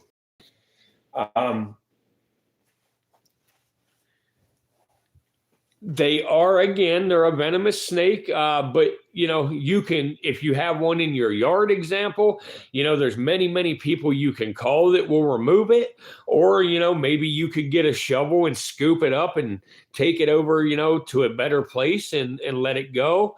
There's all kinds of ways to exist with these creatures. These snakes do a lot for us. There's lots and lots of studies with their venom. Their venom is used in lots of things like pain medication, blood pressure medication, seizure medication. It's been showing promising signs in cancer research. The actual anti-venom itself for these snakes is no longer actually created from their venom because it is now a synthetic called crofab. But again, I personally have, 30 or more adults, and I very rarely get struck at by them, and I go right inside of their habitat outside, and I stand right next to them, and I very rarely ever even get struck at. And so, and they help by, they keep the rodents like little mice and rats and chipmunks and squirrels. That's what they eat, so it helps keep rodents in check. If it wasn't for these snakes eating the rodents in the wild and in the forests, those rodents would just overpopulate. They would destroy, they would destroy the plant life. They would destroy crops. There's lots and lots of things that can happen, by us losing this species of snake. We must protect them by all costs. And that's one of my big goals with this channel is to show that these snakes are not big, scary villains, like they've made out to be over the years, that they are very docile, laid back creatures, as you see right now, they're just doing nothing but hanging out amongst each other. If they were big, scary, mean snakes, and aggressive, they would be wanting to even bite each other, but they're not. They are not aggressive. They can be defensive if provoked, but that's it. As long as you don't provoke them, try to pick them up or mess with them, you're going to be just fine. And as you see there, we have beside them, we have a leucistic monocled cobra. She is actually called a blizzard monocled cobra. She is a cross between the albino and the leucistic. So she is all white with red eyes. A good way to tell that you have a blizzard monocled cobra is they have a very, very light patch of lavender on their head. It's very, very light, but you can see it.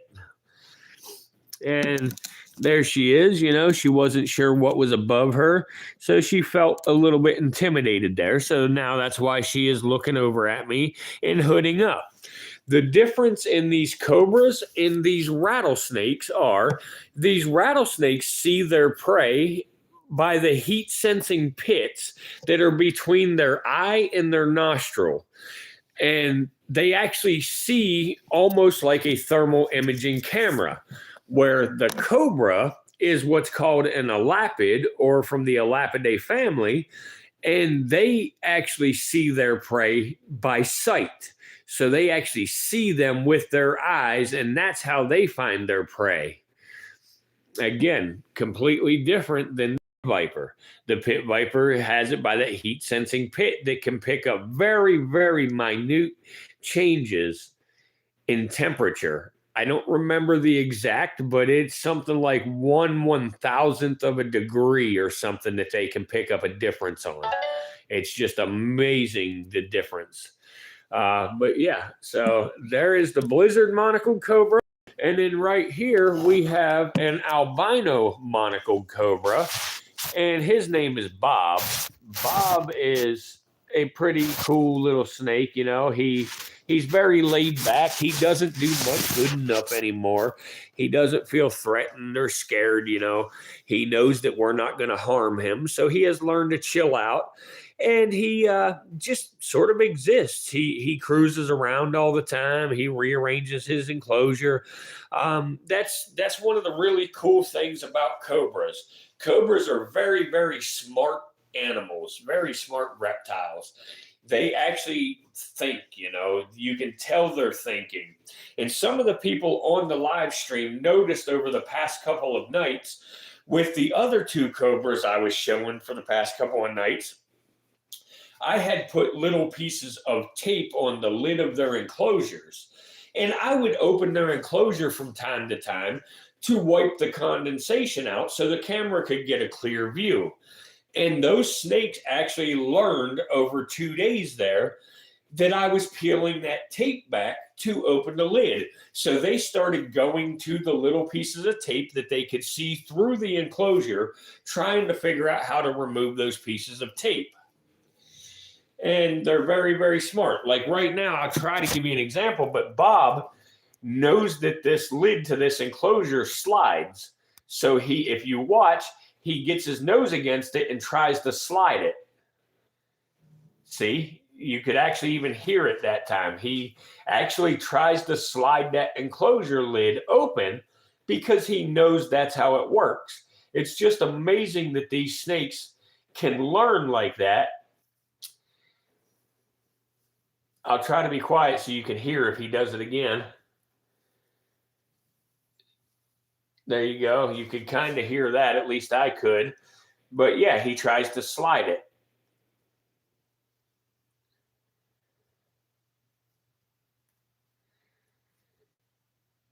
Now you all done, Bob? Okay, buddy. And then Luna, here. There's a close-up of Luna's face. Try to get a real good close-up of her. And as you can see there, they have a forked tongue. And that's how they smell, and that's how they navigate, a lot. They stick their tongue out, and each side of that forked tongue actually moves independently. And there you go. Let's talk about that. You see how she flattened out and hooded up. That's what's called hooding up. And typically on a monocled cobra, they actually have a circle. Like you can see on Bob there. When he hoods up, that becomes a perfect circle. And when they hood up, that stretches out and they turn usually. They'll turn around for their back to face you. And what they're doing is they're trying to make themselves look big. And that looks like an eyeball. Like, see, there's Bob's. He ain't hooding up. Bob don't like to hood up too much anymore. But anyway, it looks like a big eyeball to the predator. And that's how they scare the predator away. And another fun fact about monocled cobras are sometimes, and a lot of the times, when they see something like someone, like a human, me example, and if they was to strike at me, a lot of the times they will not even open their mouth when they strike. They actually bluff strike. They're just trying to scare me away. And even when they strike with their mouth open, a lot of the times a monocled cobra will give you a dry bite, which means they do not inject venom. Now, do not take that as though they won't, because they absolutely will envenomate you. But when they know that you are not food, or not going to hurt them, they're not wanting to hurt you or trying to kill you to eat you. But anyway, back to that forked tongue. You see she keeps flicking her tongue, she actually sees the little baby rattlesnakes next to her. So monocled cobras do eat other snakes in the wild. So she sees them, and to her, that's a big snack there for her, and she would like to get a hold of one. But obviously, we're not going to allow that to happen. But anyway, that forked tongue, I keep trying to explain. That forked tongue, she sticks it out, and basically she's picking up little scent particles. And then when she pulls her tongue back into her mouth, she actually puts it into these two little holes that are in the roof of her mouth. And that's how she gets the scent, It's called the Jacobson's organ.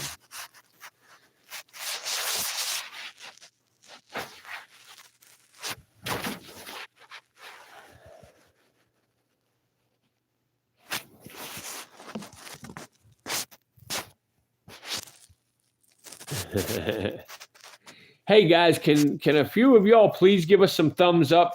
Will you please help get me to 20 likes, everybody? There's 31 of y'all watching. There's only 18 likes. A couple more likes would really help me out. Get me to 20 likes. I'd really appreciate it. Somebody got to be willing to help me out here. Come on, guys, please. Just give us a thumbs up. All you have to do is double tap the center of your screen if you're on a mobile device or a tablet. If you're on a computer, you just got to find the like button and just click on it. But on a mobile device or tablet, you just double tap center of your screen. You can also go to the 3 dots in the upper right corner and click on that. A menu will come down and you'll see the thumbs up in there. If you will, y'all, please give me another like. Get me up to 20 likes. I only need one more to hit 20. We'd greatly appreciate it. We are a small channel. We are not monetized. We do not ask for donations. We don't ask for any money. We do not even accept any money right now. We just simply want your likes, and it would mean the world to us if you would hit that thumbs button. You're looking at baby timber rattlesnakes. They're about a month, maybe a month and a week old. And their scientific name is Crotalus horridus. Once again, they're a venomous pit viper found throughout the eastern United States. They are a large pit viper for the eastern United States. I would personally say they're probably about the 3rd largest rattlesnake species on the planet. I could be incorrect, but from my experience, I see them to be about the 3rd. You have the eastern diamondback rattlesnake that is the largest rattlesnake species on the planet. Then you have the Mexican coast rattlesnake would take the number 2 spot, followed by yours truly, the timber rattlesnake. And I would say, as far as venom toxicity goes, the Mojave rattlesnake would probably be the most, the most toxic venom drop for a rattlesnake in the entire planet. I think that would be followed by the timber rattlesnake. The timber rattlesnake is a mixture between hemotoxic and neurotoxic venom.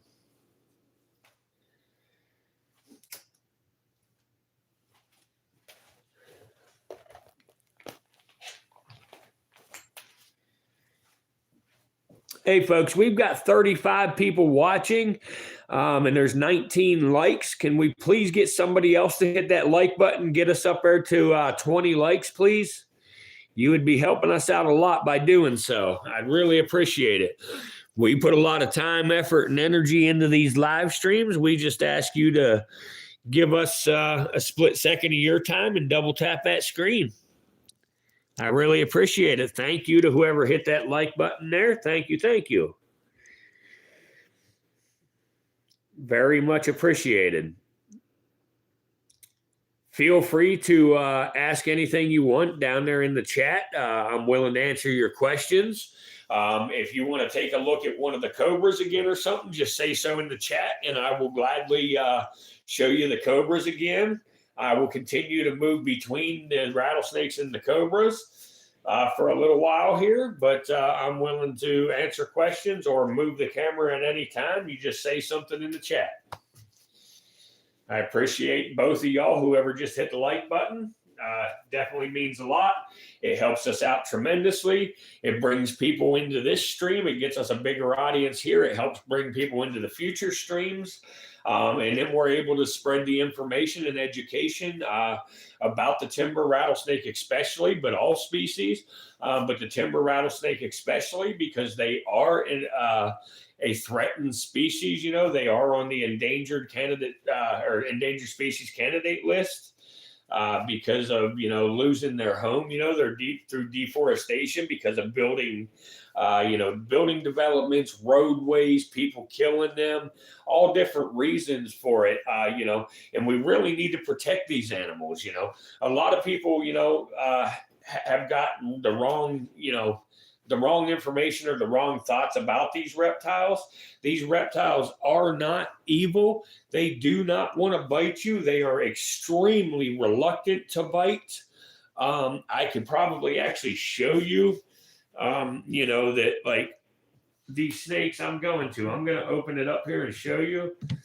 These snakes do not want to bite. Like, I even put the tongues down in here. These snakes just do not want to bite. They don't want to do anything. You don't see a single one of them striking at all, even while I'm moving them around, you know. They're not interested in biting, you know, unless they feel threatened. And these little guys already know that, you know, we're not a threat to them. We do these live streams all the time. These snakes are used to seeing humans. They're used to seeing movement. They're used to seeing me. So they do not want to, you know. The only way these snakes typically bite people is when people, you know, either accidentally step on them, or, you know, they try to kill them, or they start messing with them, trying to pick them up or something like that. That's usually the only time somebody gets bit. And bites from these timber rattlesnakes in the United States is already extremely rare. And again, windows, you know, there might be 4 or 5 bites a year from these snakes. And usually that's because somebody tried to either pick them up or accidentally stepped on them. A good example is just about 2 months ago, there was a man in North Carolina who was hiking. He actually went off of the trail while hiking. He saw a timber rattlesnake and he tried to pick that rattlesnake up. He got bit and unfortunately, God rest his soul, he passed away. And he passed away because he was allergic to the venom, and he ended up going into anaphylactic shock.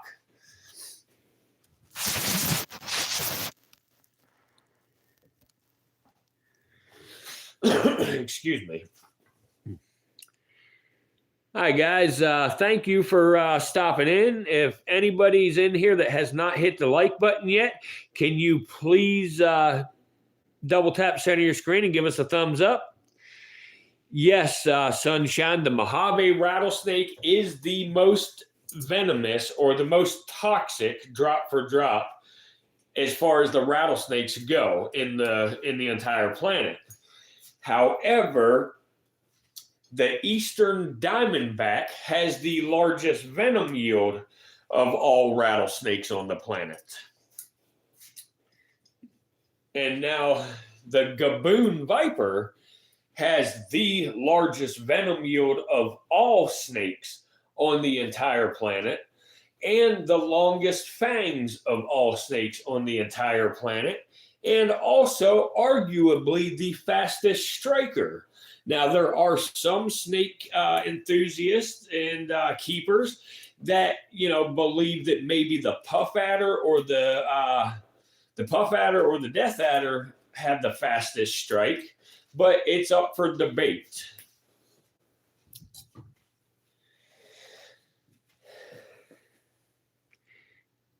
Hey guys, please hit that thumbs up. Everybody, please help me get to 25 likes. I would really, really appreciate it if you help me get up there to 25 likes.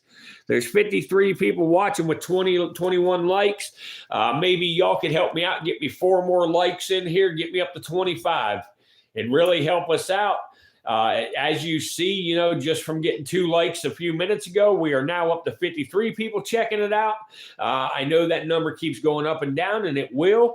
But if y'all help us out, give us some more likes, get us to 25, that'll also bring another surge of people in. It'll also bring people into our future streams. It helps us out in lots of ways. Again, we are not monetized. We don't ask for any money. We do not take donations at this time. We just simply need your likes. So if you will, please hit that thumbs up. All you got to do is double tap center your screen, or you can click the 3 little dots in the upper right corner. That menu will drop down and the thumbs up is in there if you're on a mobile device, or if you're on a PC, on a computer, you can just look for the thumbs up and click on it. Even on a TV, the same thing. You just find the thumbs up and click on it.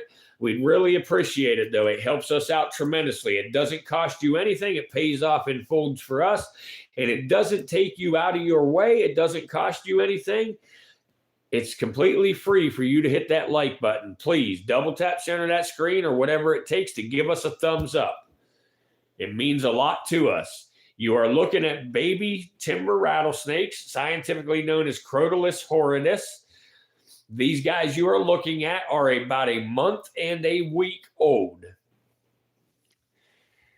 And then we are also looking at a blizzard monocled cobra. That is a cross between leucistic and albino. And we are looking at Bob, which is an albino monocled cobra. Bob is a very, very active monocled cobra. He is always cruising around doing something. Very, very curious. He's a very curious snake.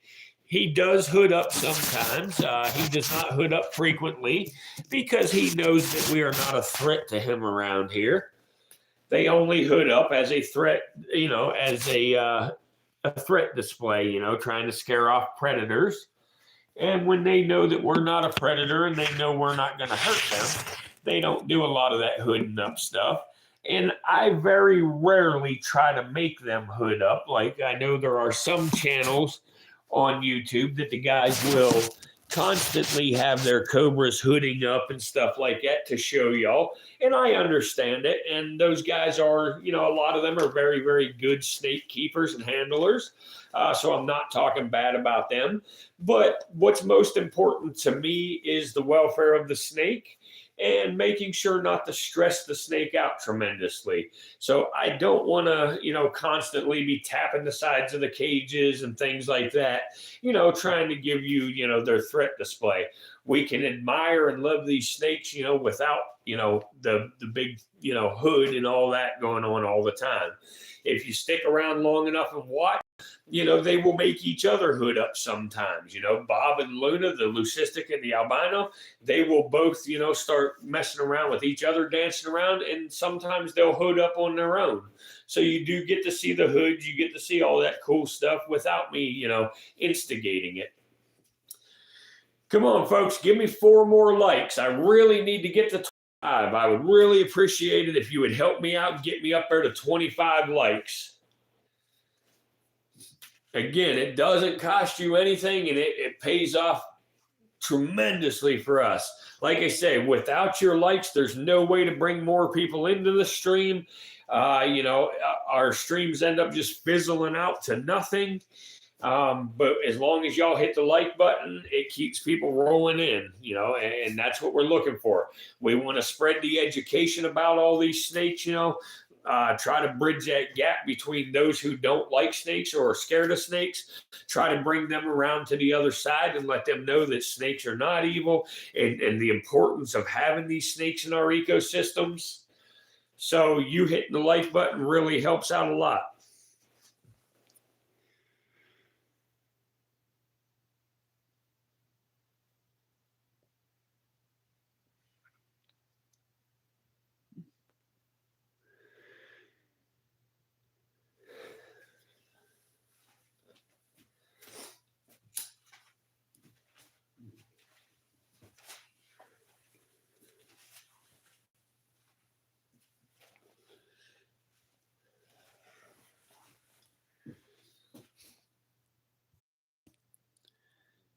Oh, fuck, what'd I do?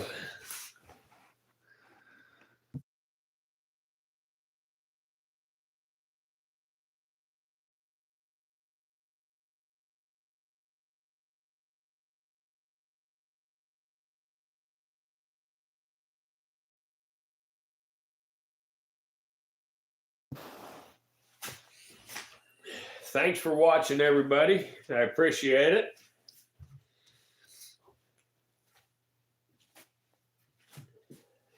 I'd appreciate even more if you'd hit that like button. Help us grow this stream bigger. It actually helps our channel grow. It does a lot of things for us. We just need 4 more people to hit that like button. We've got 38 people in here right now. So out of that 38, there's got to be 4 people that care enough to hit that like button for us. You've been hanging out long enough that you must like it enough. So come on, hit that like button.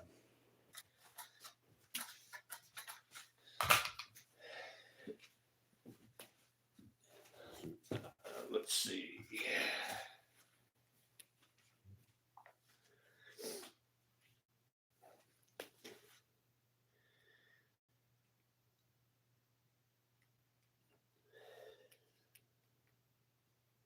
Tombol suka. Silakan ketuk tombol suka.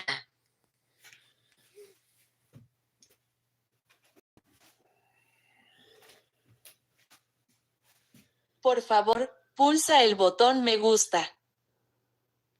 Por favor, pulsa el botón me gusta.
Please press the like button.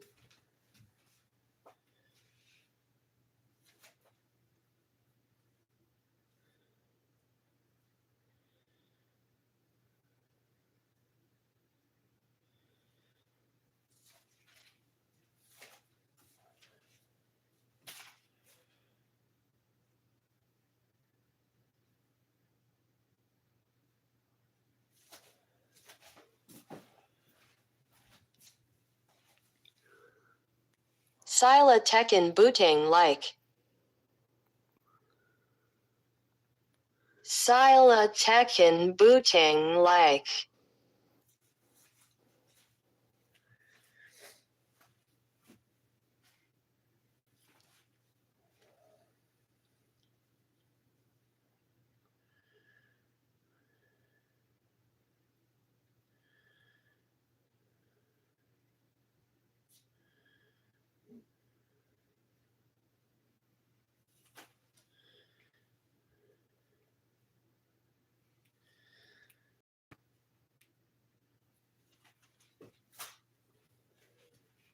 请按赞按钮。请按赞按钮。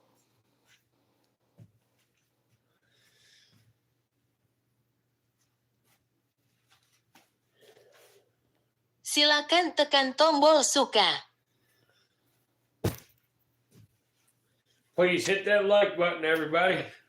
I need 4 more likes.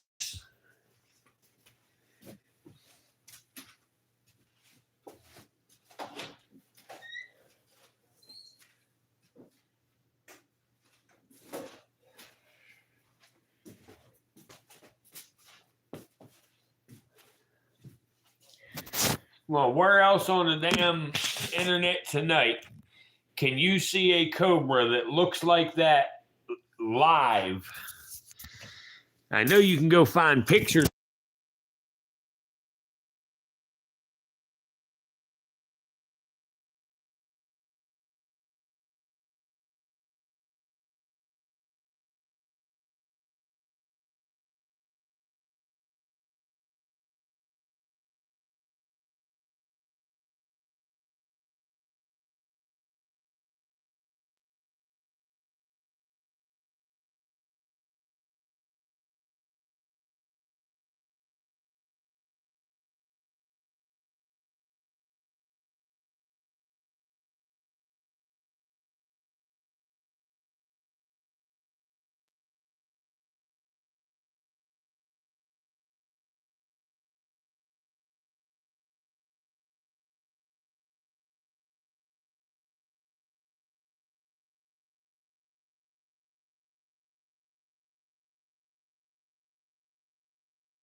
Yes, I was muted. Tom, you do a good job at reminding me of that, buddy. I have talked a few times now about things. I was showing y'all that anybody who has followed the stream for any length of time now knows that this guy, when he was a little bitty baby, I mean, I know he's still a little baby, knows that right there he had that belly button issue where the maggots got in there from the little flies and started eating out his belly button. As you can see, though, it has healed up great. All he has is a little spot left. And I was explaining that, as you can see, even right here, these snakes, do not, they just want to get away. Like, I'll show you, like, here, like, I touch him, he's not coming after me. He wants to go the other way, This snake does not want to bite. No matter what, he does not want to bite. He just wants to get the hell away from me. And as you can see, look, he's going right back to his enclosure. I was explaining that earlier on the stream. He wants to go back in his enclosure because that is home to him. He does not want to hurt you. He does not want to bite you. And, no matter what, they just are not out to get you, Now, if I scare him, like if I do this, well, even that don't scare him, But yes, you can touch him all you want, and he does not want to bite me. No matter what I do, he don't want to bite. He just wants to go home. That's all he wants to do. There, now he's rattling because he's up against the glass. He has no further that he can go to get away from me. So now he feels a little bit intimidated. I wouldn't dare reach over there and touch him barehanded now because he don't know that he has anywhere else to go. So he's going to get defensive because of that. But I'm not going to keep messing with him. I'm going to go ahead and put him back in right here. And let's look for the other two black fees. Right here is another black fees right here. Is this, let's see, is this Rattlesnake Jake? Yes, this is Rattlesnake Jake right here. And just the same with Rattlesnake Jake, I laid him out here on the bed and he is immediately heading back for his enclosure. He just wants to go home, so he'll look around, seeing if he can find a way in. And see, he just wants to climb up and get back in his enclosure. And so everybody knows the way we tell Rattlesnake Jake is, here, let me try to get over here where I can get him in the frame. Yep, see, he feels cornered. So you see he's rattling, but he's still trying to run away because I'm not giving him no option on where to go. But the way we tell Rattlesnake Jake is right on his face there, you can see a bump in front of his right eye. See how he's rattling, guys? That's because I have him so close and he has nowhere to go. So now he feels a little threatened. But until when I gave him an option with somewhere to go, he just ran from me. All right, come here, little dude. There's two black ones. I got to find the last black one here. I don't know where I stuck him. Where'd you go, little dude? I hear you rattling, so I know you're here. Right there you are. There you are. Come here, Bubba. Here. Okay. So, and this one here is the one you've been calling Eclipse. Right here. Eclipse has a couple of those bumps on them that we've been concerned about, that we believe are snake fungal disease. You can see one right there on each side, right here. But the same thing with him. Like, see, I'm like pushing down on his tail, and he still don't want to do nothing other than try to get away. So especially out in the wild, they just are going to do everything they can to get away before trying to bite you.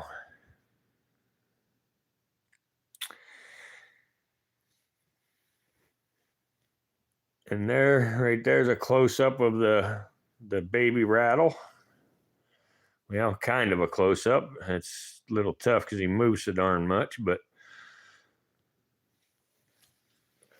I think I am going to do something else. I'm going to start giving these guys some Panicure and see if that'll help with the bumps a little bit. And let's pull out a yellow phase here. This one's a pretty decent size yellow phase right here.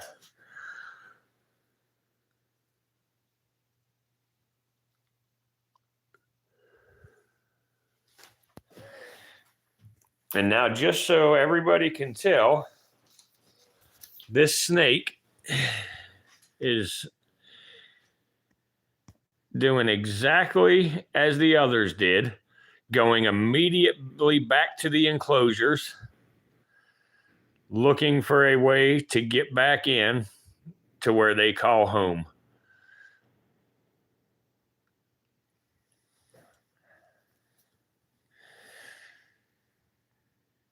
All right, little dude, I won't stress you out. Here you go. Let's go in there. All right, let's see here.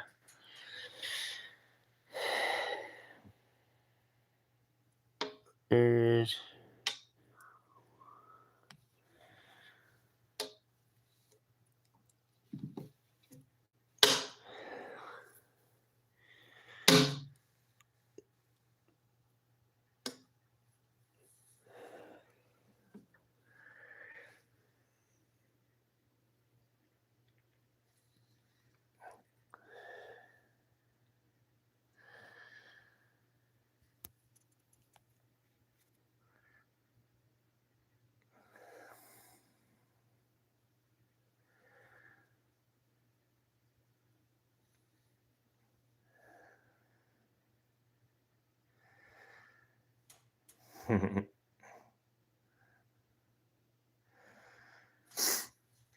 all right.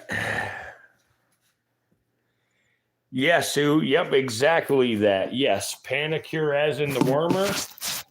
Panicure helps for lots of different parasites, and whenever I get a wild caught import, which again, I stay away from that as much as possible, but every now and then I do get an import. And when I do, I give them Panicure, or I give them Flagyl, or sometimes I alternate between Panicure and Flagyl once a month.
Yeah, we would tube the snake. We would tube the snake, and then I would actually put the Panacure either in a syringe and squirt it down their throat, or I would just put it in their next meal, and I would inject it into their next little rat, and then they would swallow it that way. Yeah, Sunshine, a couple of them have shed in there. Yep. All three of the black phase have shed already.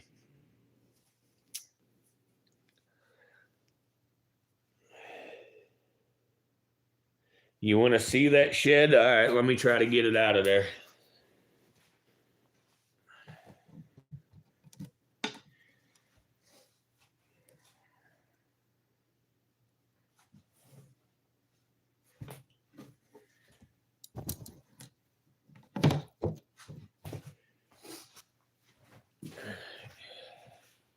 Let me straighten it out good so y'all can see the entire thing. This one actually came off of the black phase that had the belly button issue, and I'll show you how I can tell here in a few minutes, as soon as I get it the rest of the way straightened out.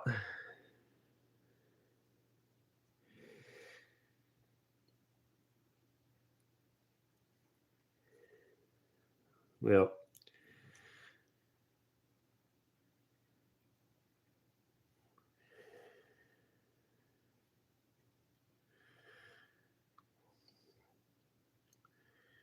okay, so it's actually ripped a little bit, a couple of spots, but let me show you here.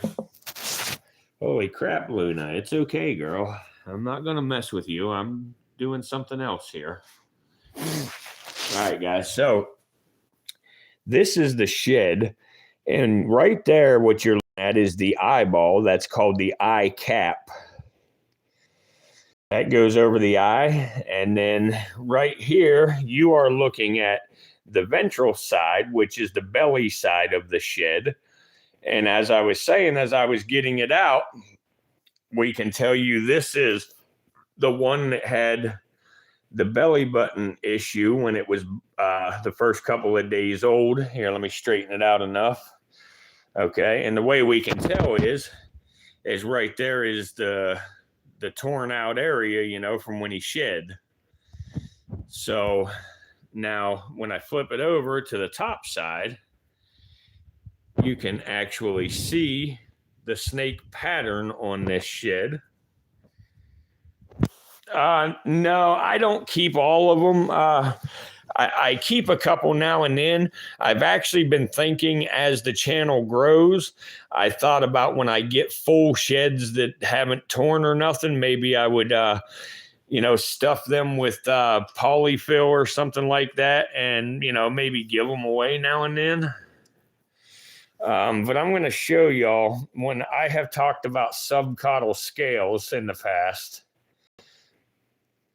And right here, it's going to be to see, I think, but I'm going to try. But if you can see, let's see if we can see without the flashlight. There we go. Okay, so yeah, you can see there that these scales right here that go in a straight line, don't mind my dirty ass fingers, but these are the subcaudal scales. So count them straight scales. 1, 2, 3, 4, 5, 6, 7, 8, 9, 10, 11, 12, 13, 14, 15, 16, 17, 18, 19, 20, 21, 22, 23. So there are 23 subcaudal scales on that snake. So that tells us that timber rattlesnake is a male. A male timber rattlesnake will have 21 or more subcaudal scales. A female timber rattlesnake will have less than 21 subcaudal scales. And we have one snake photo bombing us here. There we go. But so yeah, less than 21 subcaudal scales. And that holds true the vast majority of times with timber rattlesnakes.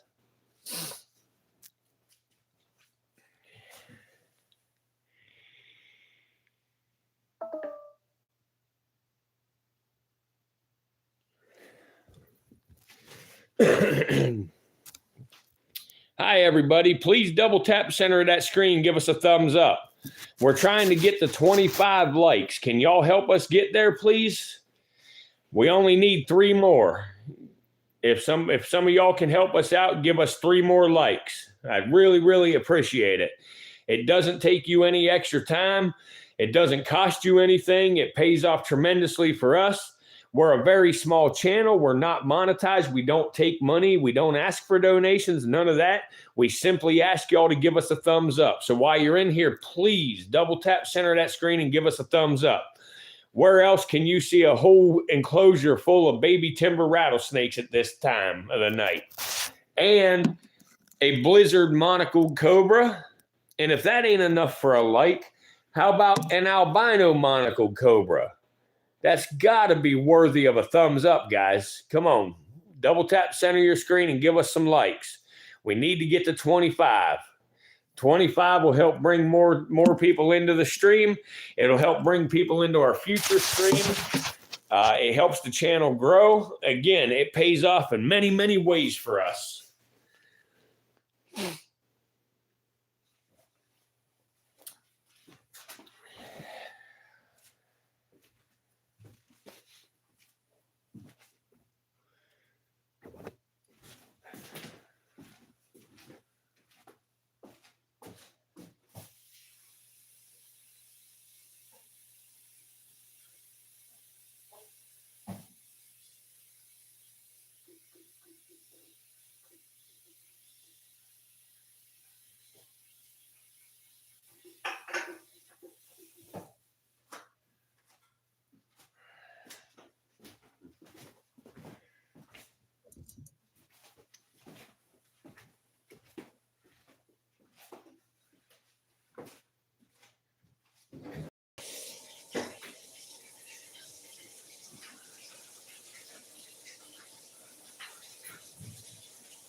Oh yeah, they've grown quite a bit in a month. Yep. When they was born, they were about the size of a darn nightcrawler. And now they are about,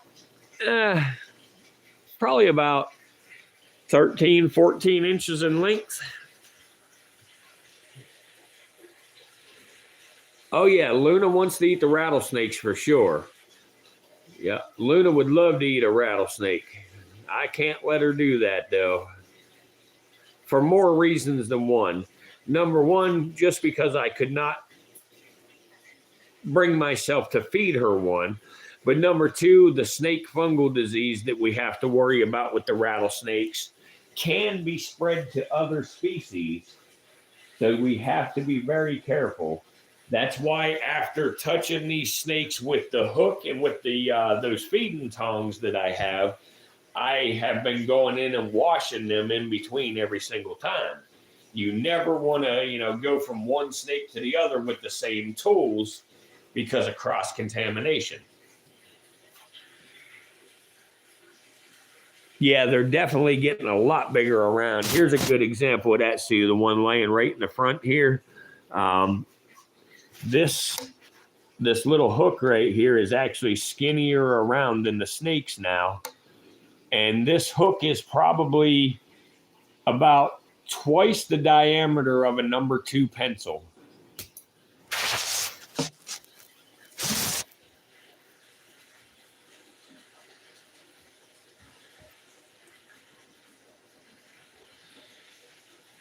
Yeah, guys, please give us one more like, and that'll get us to the 25 goal that we have.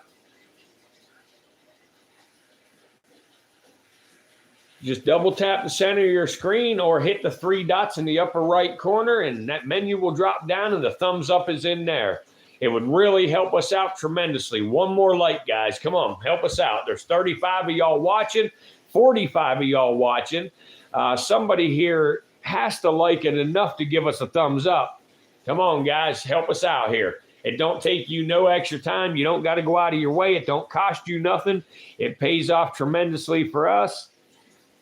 We don't ask for donations. We're not a monetized channel. We don't want your money. We just want you to hit the like button. Keep us going. We have hit our 25. Thank you. Thank you. I appreciate that very much. Our new goal is 30. So if y'all can help us out getting to 30, I would appreciate that. It really means a lot to us. Right now, you are looking at baby timber rattlesnakes, scientifically known as Crotalus horridus. We have also been looking at a blizzard monocled cobra. As you can see, blizzard monocled cobra has red eyes and is all white. They are an albino and a leucistic. So they're a leucistic albino, meaning that they lack all pigment, which makes them white, and their eyes are red because of the albinism.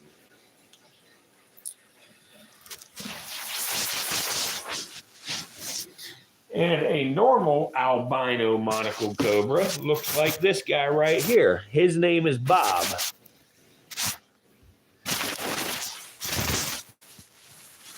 There's Bob.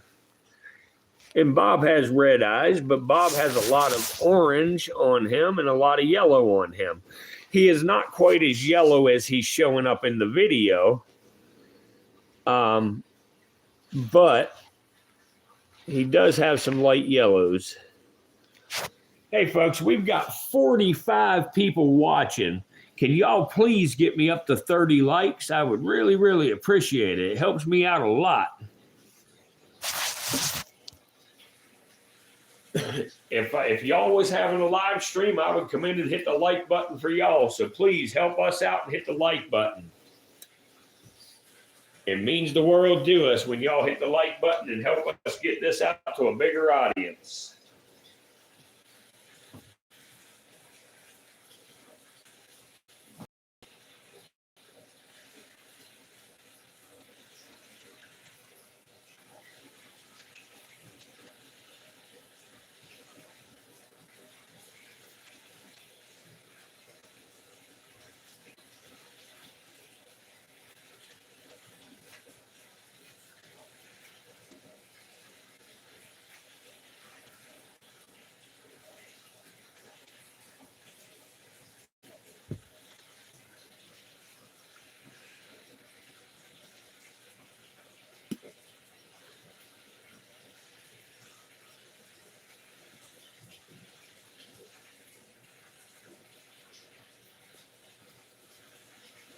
Yeah, he would blend in pretty good. Hi, everybody. Thanks for stopping by. While you're in here, could you please be kind enough to hit the like button for us? We are trying to get to 30 likes. When we get up to 30 and 40 likes, we usually have a much better stream. We get a larger audience. It brings people into our future streams. We do live streams every single day. We try to teach people a little bit about these snakes, and we like to just bring a little bit of entertainment to people with them as well. Right now, you're looking at baby timber rattlesnakes. They're about a month and a week old. And we've also been looking at monocle cobras. We have got a blizzard monocle cobra over here, and we have got a albino monocle cobra. Right now, our blizzard monocle cobra is trying to find herself a way to push out of her cage. I don't know what she's doing that for, but she's looking for a way out right this minute.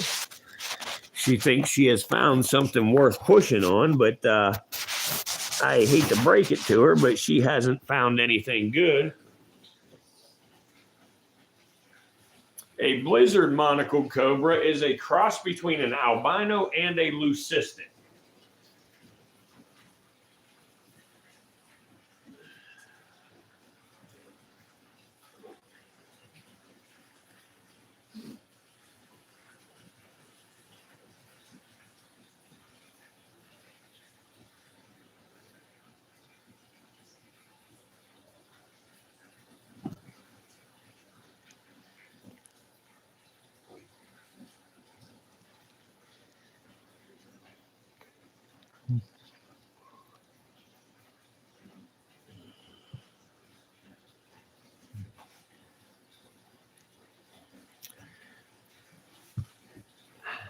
Hi, everybody.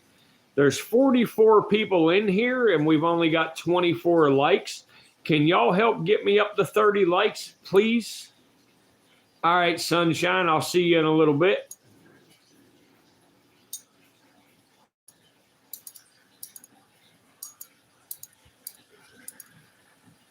We need 5 more likes, guys. Y'all help us out and give us 5 more likes. Y'all have nothing to lose by hitting that like button. All you got to do is double tap the center of your screen if you're on a mobile device. I don't know why Luna's doing that, but she is really pushing hard there trying to make something happen.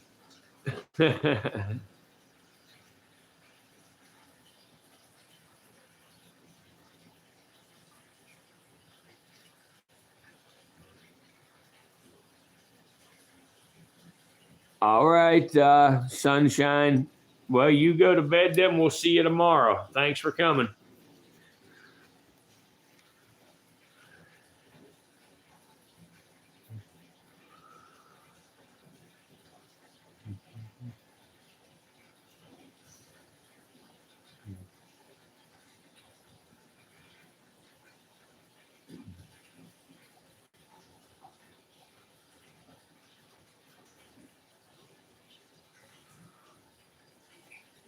You know, I think Luna might see that black spot on her cage as her hide. I'm going to go, well, actually, I got her hide right here.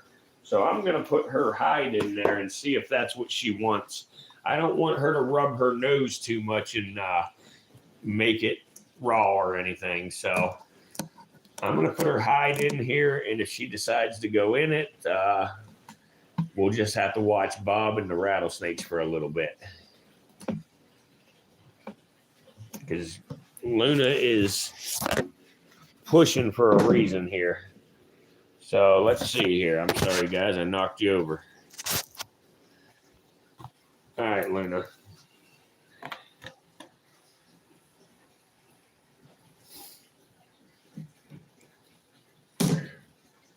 Here, Luna. Hey.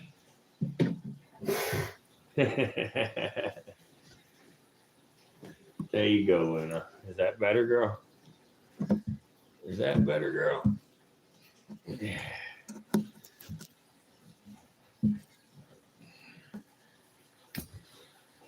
All right. Hey, guys, I need to get to 30 likes or I'm going to have to end the stream soon. I need to have 30 likes and I'll keep going.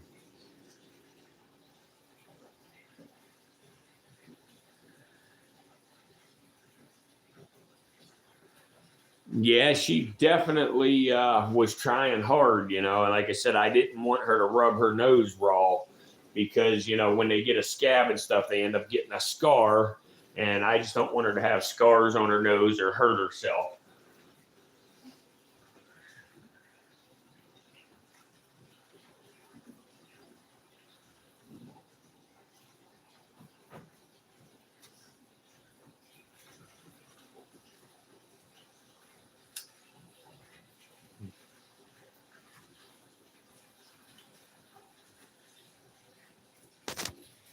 How about this, guys? Is there anybody in here willing to tell me why you all won't just hit the like button?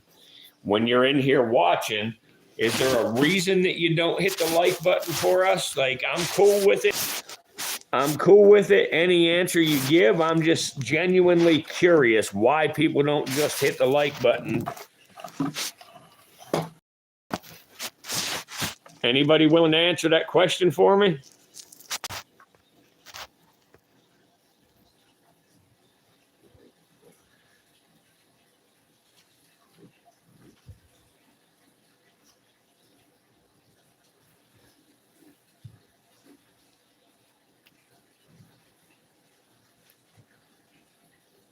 I guess you opened your mouth too soon, Sue.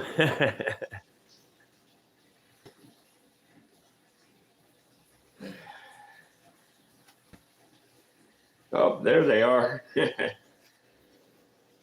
Hey, folks, can you hit the like button for us? And if you don't want to hit the like button, can you tell me why you don't want to hit the like button?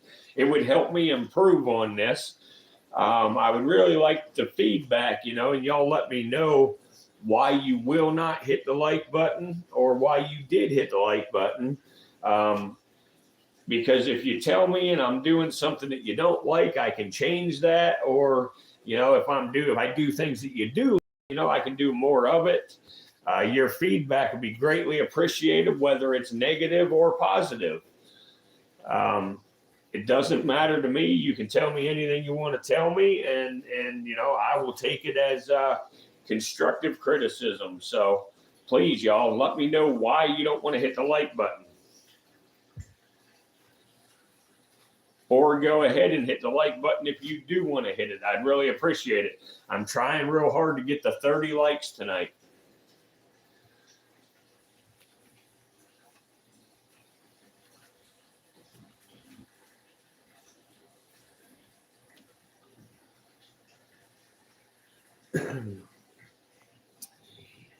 Yes, that's what Luna wanted. Luna wanted her hide. After I put it in there, she has just stayed, with her head in there. She'll be pulling the rest of her body in soon.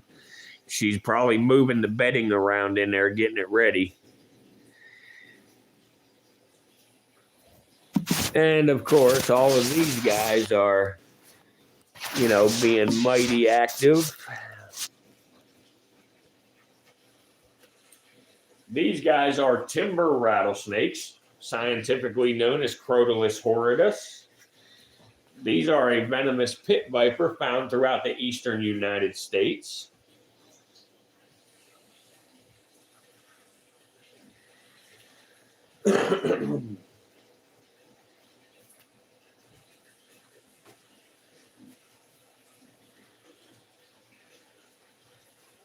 I'm wondering if there's a bunch of these people that come into our streams that speak different languages or something and don't, understand the things I'm saying, because not a single person out of all those people has told me why they won't hit the like button. None of them have hit the like button when I've asked, so I don't know if they speak English or they just downright, want to be dicks and not answer. I don't know. That's one thing that's tough with these live streams is understanding, because they just don't want to say or they don't understand. And that really sucks that, it's like that, because it would help us out a whole lot if people could tell us, what prevents them from hitting the like button. And it helps us out even more when they do hit the like button. Again, I go through and I look at other live streams on here, and every single live stream that I see, people are begging for money and donations and, telling people, oh, well, you give me a $5 super chat, I'll dump a gallon of milk on my head, or I'll do some other stupid stuff, So people are having to pay for people to do what they want. I offer to do it for nothing but a thumbs up, and it's just very strange that, people in the world can't communicate, anymore. Like, it sucks. But, that's okay, because regardless whether they hit the like button or they don't, we are slowly getting a bigger audience that's in here regular. We're getting more regular, slowly building up. And, eventually we will have, several hundred people as a group that, comes in here every night and watches the snakes and everything.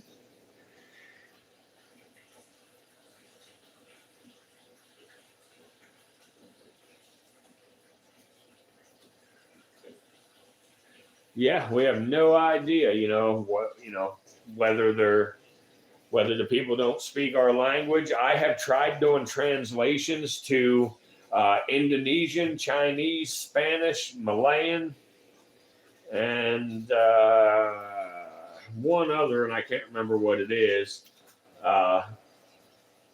And even when I do the translation, it doesn't seem that anybody does it. So that's why I'm not certain that it's a language barrier. I think it's just people not wanting to do so. I mean, and that's fine. Nobody is forced to do it.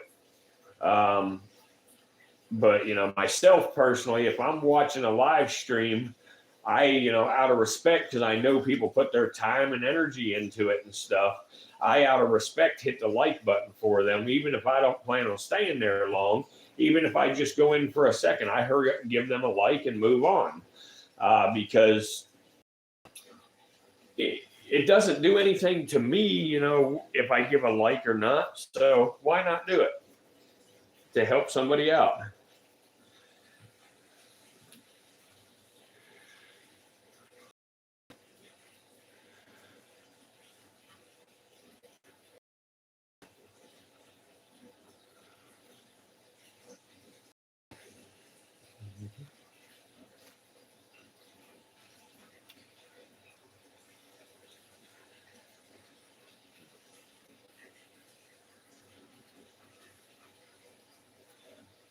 Hey, everybody, can you help get us up to 30 likes, please?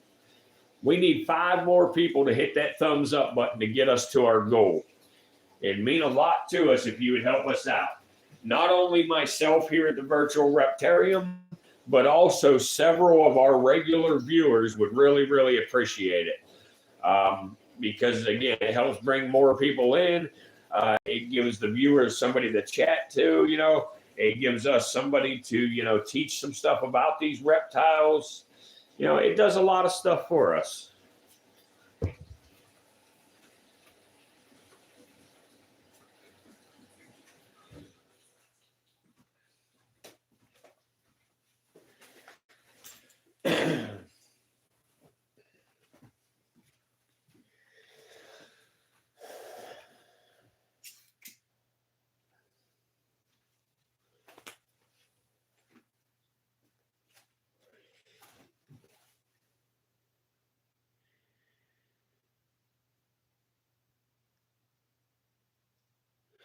Yeah, that's one big thing, Tom, that I really believe is a problem, is the counters. And another thing too is when it says we have 34 people watching, we may not actually have 34 people watching. That's just, we have 34 people total at any given time. So there could be 20 of them people coming in and 20 people leaving at the exact same time, which keeps our number there at 38 or whatever. Yeah, that mirror effect is real cool, especially with those two twisted around each other like that.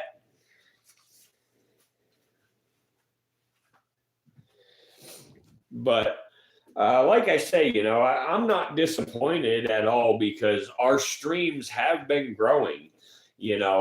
Just 2 weeks ago or so, it was only 5 or 6 of us all the time in here, and we've been averaging 20 or so roughly, pretty consistently. So I'm happy. Things are growing, and my thoughts behind it are growing like this is growing more organically. Getting the people who are truly interested one by one to start coming back to our live streams. Whereas, we could put on some sort of clown show and get a bunch of, people in here watching. but it's not going to be organic, and it's not going to be repeat people all the time, So I'm happy with our growth, technically my channel has grown very, very quickly in comparison to what they say it should do. I signed up for that vidIQ back just under 3 months ago when I started doing this with the reptiles.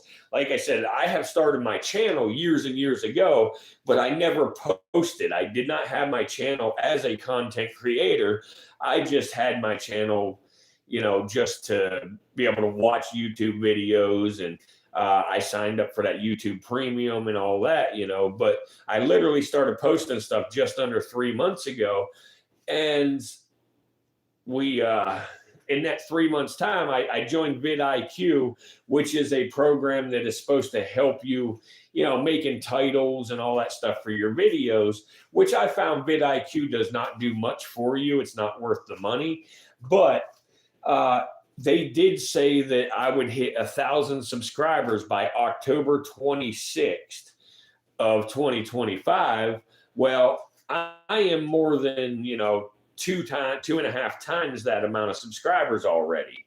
And my views, I just tonight am gonna fucking go over 1 million views on my channel, which is, pretty good for, just under 3 months of posting. So I'm not complaining, I would love to have, a couple hundred people watching at any given time, and we'll get to that number, but it is what it is. I still have fun doing these streams. And like I say, as of right now, it's not about the money.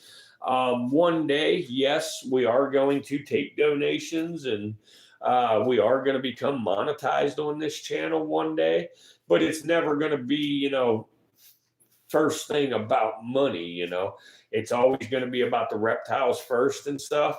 And, but, with such a large number of reptiles, there is a lot of expense that comes with it, so if we become monetized, over the next year or something and start making a little money, that would be nice, because, buying sphagnum moss, example, the sphagnum moss that you see in just one of these enclosures, just that sphagnum moss that you see in there alone is $14.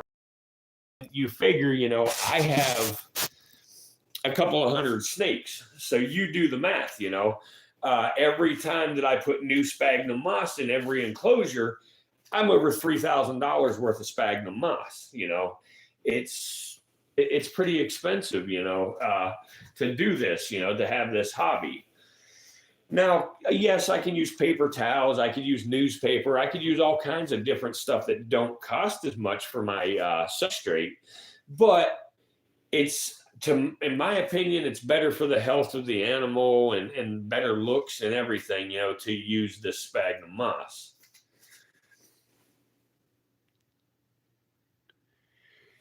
It's my charming personality. And again, I say it again, I think you're being facetious, because I know I'm not super charming.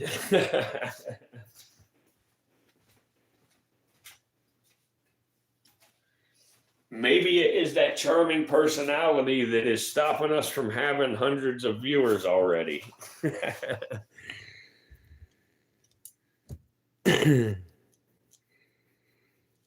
Yeah, now, Tom, I do have to admit that, I don't change this sphagnum moss, every month or anything, but I do change it all about every 90 days, and not all at one time, so each month I will change X number of enclosures. So over a 90-day period, I cycle through all of the snakes, putting new substrate in there. So, you can buy sphagnum moss, at like Lowe's and stuff for about $6 for a small bale, which would be enough to put in one of these enclosures. But I'm a little too nervous to use that, because that stuff is made for plants, like orchids and stuff. And I don't know if they have added any kind of nutrients to it or anything like that.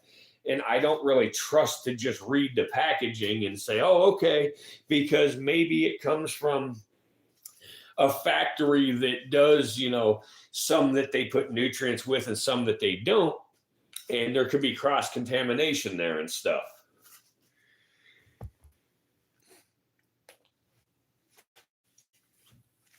And then luckily I breed my own rats, but even with breeding the rats, we have a little over 2,500 breeder rats, which are adult rats, that's not counting the babies and the weans and stuff as feeders. So just for the adult rats, we go through 100 pounds of dog food per day to feed all them rats. And the dog food that we use, we get from Tractor Supply. And it is that green bag of, I forget the name, a retriever. It's not the expensive stuff, but that stuff's still $26 a bag. So we spend, just over $50 a day feeding the rats, Now, of course, we sell enough rodents that it pays for the majority of that, between their bedding and the food. Because even the rodent bedding for the cedar bedding that we use from Tractor Supply, that stuff is right around $12 a bale. Now, we have used the pine before, which is only $6 or $7, but it don't last as long as the cedar, and gets real stinky, real quick. Where we use cedar, it contains the smell and everything. But again, the rats almost pay for themselves. I would say we come out of pocket on the rats probably $300-$400 a month, not too bad at all. So again, yeah, one day monetizing this channel will definitely happen out of necessity. But for now, we're good. Back when I was breeding snakes and selling them, it wasn't so bad because that paid for all the stuff. But since I don't breed anymore, I still breed some venomous stuff now and then. Obviously, we have a pregnant squam. We got pregnant fucking shore pit vipers. And we got these baby rattlesnakes. But I don't breed on a big scale, to sell anymore.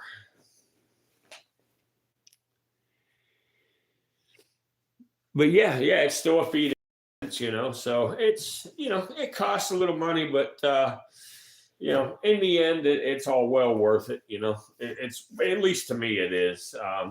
Again, the big thing is the timber rattlesnakes to me. So, and as I showed you, when Luna was pushing and stuff, it's because she wanted to hide. See, she's in her hide now. She'll probably go to sleep for the night now in there. And Bob too. Bob is just chilled, relaxed. I'll probably give him his hide back real soon. So, but yeah. Yep, it was definitely bedtime for her. So, but I'll tell you, the bedding that I used to use, I loved it because it was so cheap, man. It was like $3 or $4, like $3 and change for a whole big bag of it. I used to use that Cypress blend mulch. It was called No Float. And you could buy that right at Lowe's and Home Depot. Again, like $3 and change a bag. And you got like, I don't know how many pounds it is. I reckon it's close to, 40 pounds. But it was nice, it was cheap. It was great for the snakes and everything. But in the recent, since COVID came along, it's like they have changed their blend. And it started to affect the snakes and stuff. They started having bad sheds, like they weren't getting their shed off in one piece. Snakes were getting sick and stuff. So, and it wasn't just me. There was many other reptile keepers that were noticing the same thing. So I had to get away from that. And that's when I moved into sphagnum moss. And that's when the cost really, you're,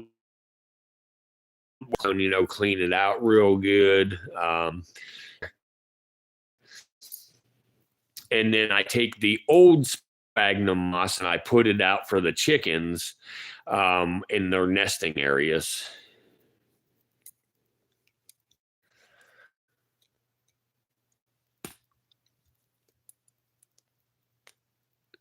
Wow, it's hard to believe, but we've only been streaming for 2 hours. It feels like much longer.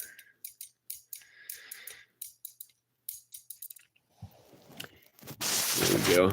Here's Eclipse. I love the bellies of these black-faced timber rattlesnakes.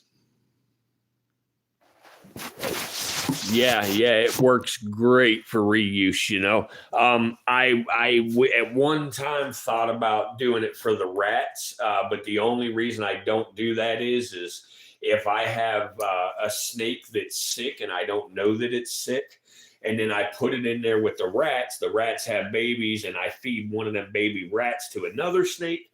Now I can get the other snake sick. So that's the only reason I don't do that. Otherwise, I would use it as rat bedding. And then after the rat bedding was done, I would put it out for the chickens.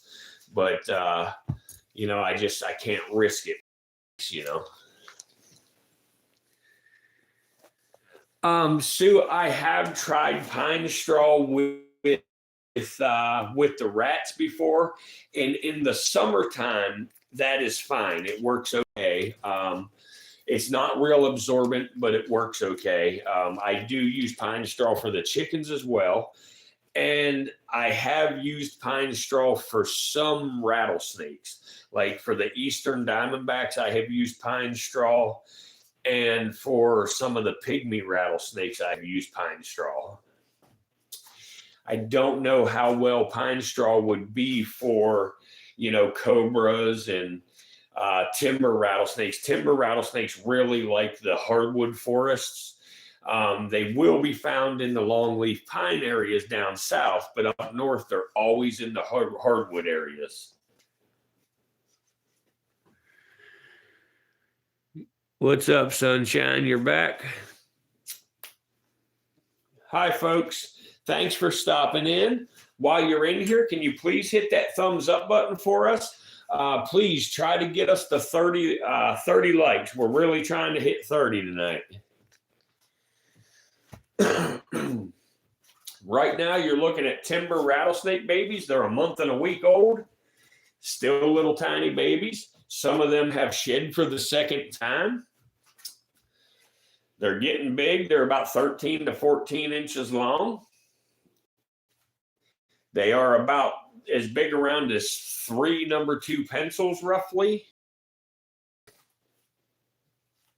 And tomorrow we are going to try to feed them. Tomorrow night's live stream, we're going to try to feed them. With any luck, we'll get most of them to eat on their own.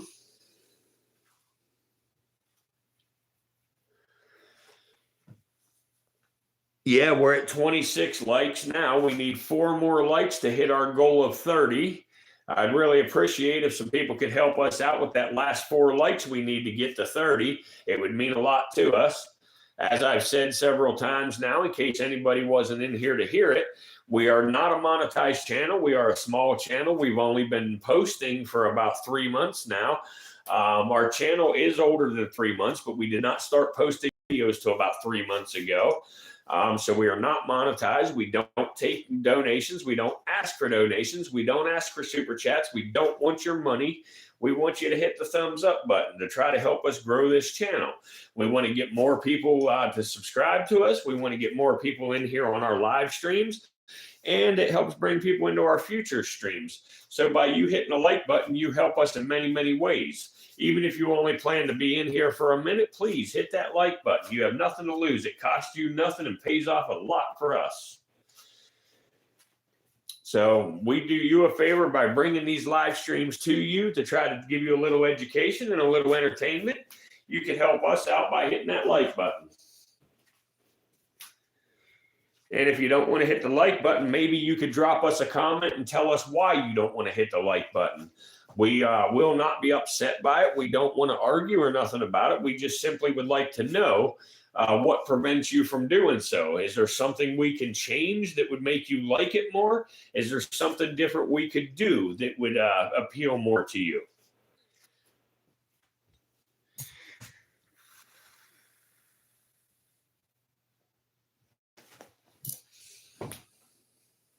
Yeah, the late night crew normally is more interactive. You know, usually Sundays and Mondays and Tuesdays are the best days for us, according to the analytics. Now, Fridays and Saturdays are usually downright horrible, but you know, good or bad, I'm going to live stream every day. I might miss a day every now and then, but for the most part, we're going to go ahead and live stream no matter what. Even if nobody at all hits that like button, we're going to continue doing our live streams. Because like I said, you know, Sue, it started out with just me and you in here. And then it became me, you, and Tom. Then it became me, you, Tom, and Animal Expert, and Soviet Kitty, and Sunshine, and, you know, Romero, and Hijinks. You know, it became quite a few people. So it's slowly keep getting more, you know, it's slowly getting there. And if we keep growing like that over the next year, you know, we'll have a pretty good following on these live streams. Hey, thank you, whoever hit that like button. I appreciate that. That puts us at 26 likes. I really, really appreciate it. We just need 4 more likes, and it will put us to our 30 goal. If anybody else would please help us out and hit that like button, I'd really appreciate it.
I left a comment on another person's channel earlier.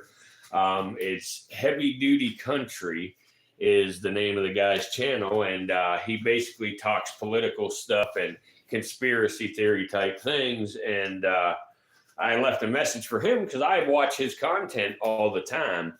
And I usually like his content and stuff, but tonight he made a video that I disagreed with him on, and I voiced my concerns on there with what I disagreed with, and told him that I would like to talk to him and debate him on his disagreements tonight. And a feller come in here, and he left me a hi, Sapphire Stars. Can you please double tap your screen and give us a thumbs up? We're trying to get to 30 likes. I'd really appreciate it. I appreciate you stopping in. You just got to double tap center your screen to give us a thumbs up. Or if you're not on a mobile device, just find the thumbs up icon and click on it, please. You'd really help us out tremendously. And, oh, okay. Awesome, Sapphire Stars. Thank you very much. Is this your first time seeing the stream?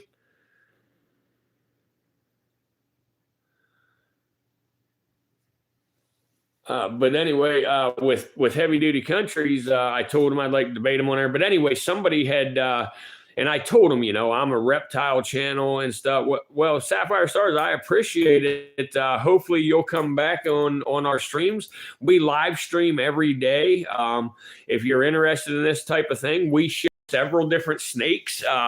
We got many snakes. Right now, you're looking at baby timber rattlesnakes. And over here, this is an albino monocled cobra.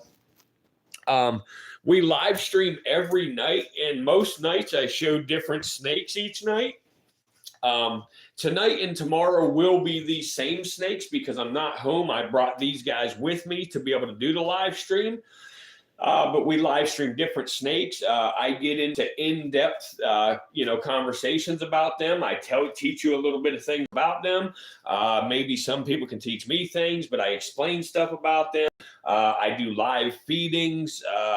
We just try to bring some education and entertainment, and we get into some decent chats here and stuff. So if you're interested in something you like so far, or just give us a chance, subscribe and make sure your notifications on, and you'll get notified every night when we go live. I typically start the lives anywhere between 7 p.m. and 9 p.m. roughly.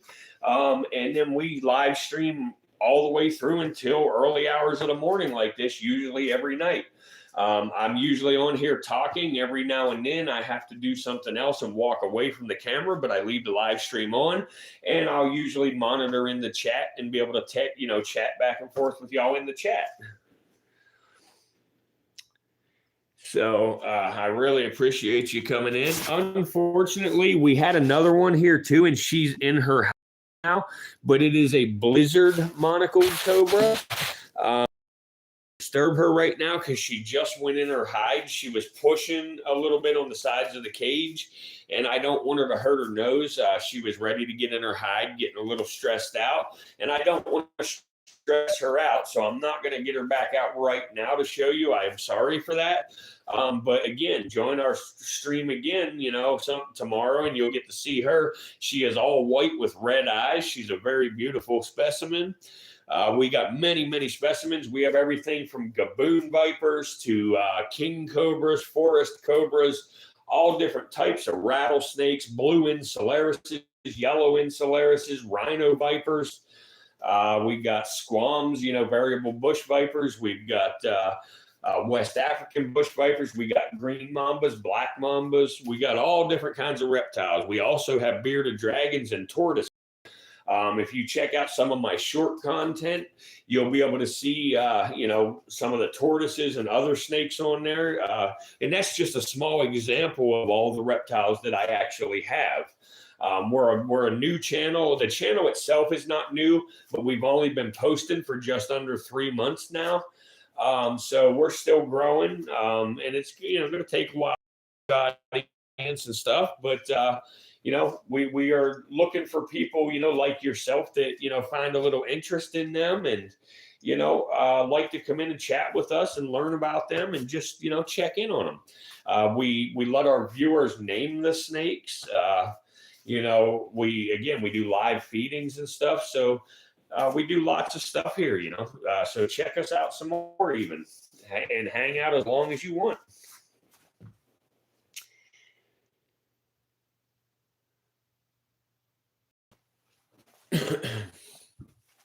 But I was saying about the fella from Heavy Duty Countries chat. I left a comment in there and stuff. Well, somebody wrote back to me because I told them, I'm a reptile channel. I'm not a political channel. I do have a couple videos on there about Charlie Kirk. I do post one short video per day of Charlie Kirk for an entire year. It's just sort of a memorial or tribute to Charlie Kirk, but it's that I do not get political, and it's more about the Christianity side, Charlie Kirk for me. I told this fellow we're a reptile channel, and he actually wrote back to me and he told me I followed y'all for the reptile content, and so I appreciate if he's on here by chance or anything. Thank you very much. We appreciate everybody that stops by, and I appreciate all the new people and the people that's been with me from the start. Hi, George. How you doing, George? Can you double tap center your screen and give us a thumbs up, please? We're trying to get to 30 likes, George Chavez, and you'd really be helping us out. Yeah, no problem, Sapphire Stars. Again, thank you. And I look forward to seeing you in a future stream if you're so inclined. I am actually in South Carolina. Where are you at? I'm in the Myrtle Beach area of South Carolina. George Chavez, are you still here, buddy?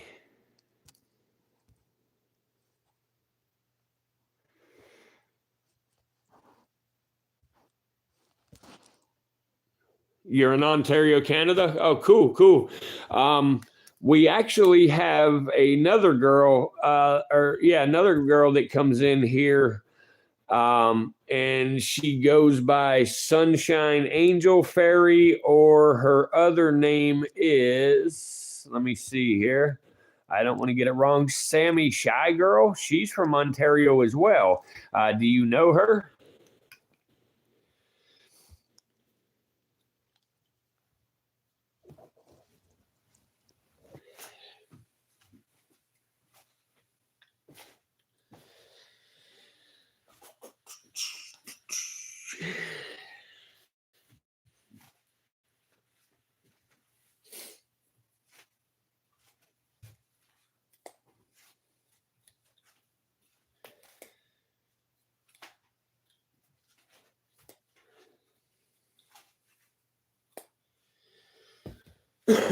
Excuse me.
Yeah, I wasn't real happy with Heavy Duty Country's video tonight. He assumed way too much tonight, basically assuming, that Candace Owens, meant something that I don't think she meant. And then being mad at Trump for, supporting damn it, I'm sorry, I'm drawing a blank. But, sending money over to another country, and promising to buy their beef and stuff, he supports our local farmers, and I hope Argentina, and, Trump supports our farmers, and I hope I don't piss anybody off in my stream over this stuff. But our farmers need to come back to reality and understand that they don't need to be charging the prices they're charging. Like it's something that took me a long time to get through the warden's head with my business. My business, I come in on my quotes. I come in usually somewhere in the neighborhood of $1,000 to $2,500 less than my competitors on an entire custom build. Example, say an entire custom kitchen that typically runs, $45,000. I usually will come in on that bid between, 41.5 and 42. And the warden used to get upset with me saying, like, that's too cheap, you shouldn't be that cheap and stuff. But they need to understand that, yes, I could make that extra, $1,000 to $2,000 or whatever off of this customer, or I can eat that $1,000 to $2,000 and still make a great profit on this job, but have them recommend me to their friends that are building a house next door or something like that. So by me, taking a loss on $1 or $2 on each job, I'm going to get that extra job each year out of the 8 to 10, kitchens that I build. I'm going to pick up that extra job and I'm going to make $40,000 on that extra job. So I sacrifice 10 to 20 grand to make 40 or 50 grand later, and I think that that's how, some of these farmers and stuff need to look at things, like Trump has brought the fuel costs down and stuff tremendously since taking office. Yes, it's not as low as what it was the last time he was in office, but he has brought it down significantly, which in turn, the farmers, that saves them a ton of money on diesel and stuff, but they don't want to offset that cost to the consumer. They want to put that cost in their pocket.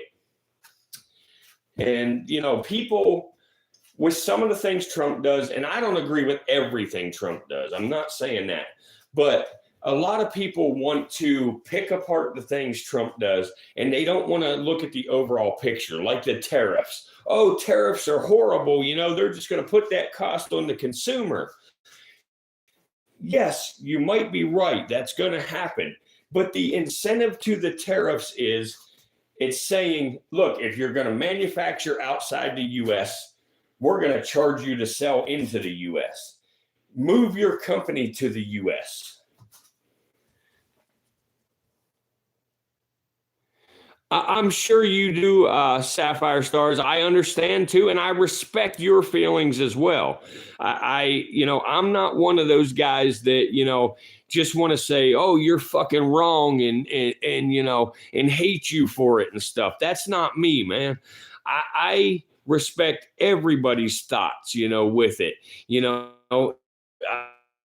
I'm sure everybody's got a different opinion. There's a lot of good. You got to take the good with the bad in everything in life is my thoughts, and not everything can be good. Not everything's going to be horrible. I'm not a Trump guy. I'm an America First guy. And, to say that to a Canadian kind of sucks on my part, maybe. But, you got to think about your own country first, and I would still help you just the same as I would help one of my fellow, Americans. But, like if let's say me and my family is hungry here and you and your family's hungry over there. If I have enough food to feed my family and yours, I'm gonna feed both of us. But if I only got enough to feed my family, I'm sorry, guys, but I got to feed my family first, and that's kind of my stance on that.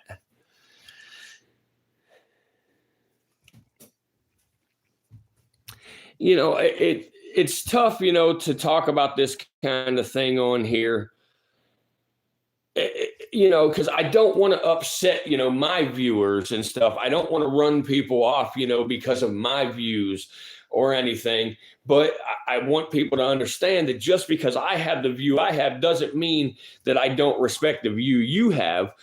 I have an opinion from time to time. Matter of fact, I will read my comment that I said to Heavy Duty Country earlier, right to y'all, to hear, you know, the way that I am towards people, you know, and towards this thing, where others are, you know, like let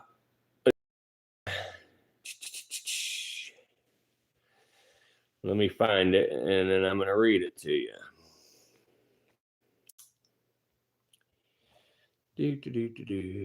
Where are you? Come on. You're here somewhere.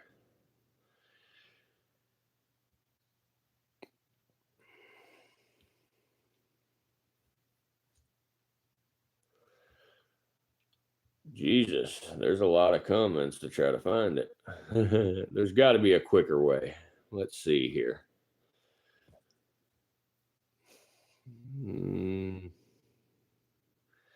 No, that don't do it. The virtual reptarium, does that pull it up? No, that didn't pull it up. Let's see. Okay.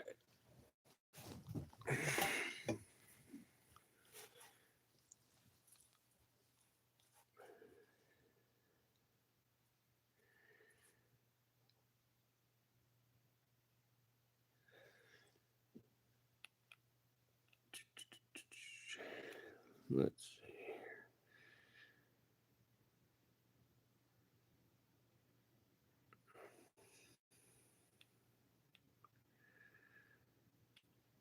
Right here. Let's see. This is what my comment was to Heavy Duty Country. It was, bro, I wish you would slow down and take a look and try to understand a little bit. Yes, our farmers need the money. However, our farmers need to be realistic on what they are charging as well. You just said it yourself. If you don't have proof of something, don't talk about it.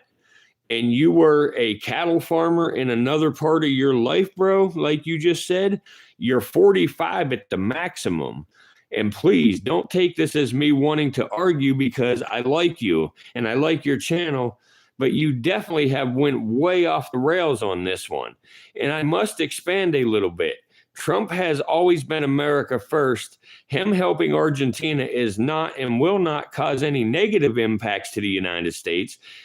I said, this conspiracy creating nonsense needs to stop from both sides. And then I went on to tell him, I am a very small channel that is not monetized, and I do reptiles. I'm not political on there.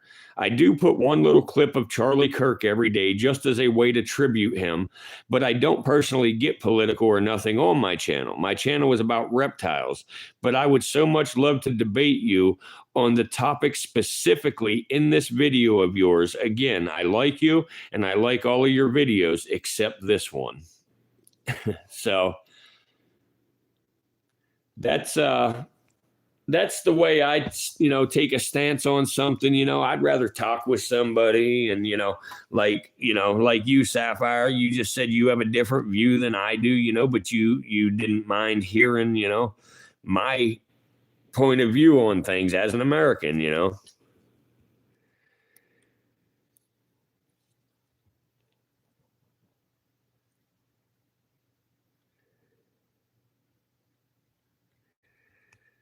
What's a Tim's run?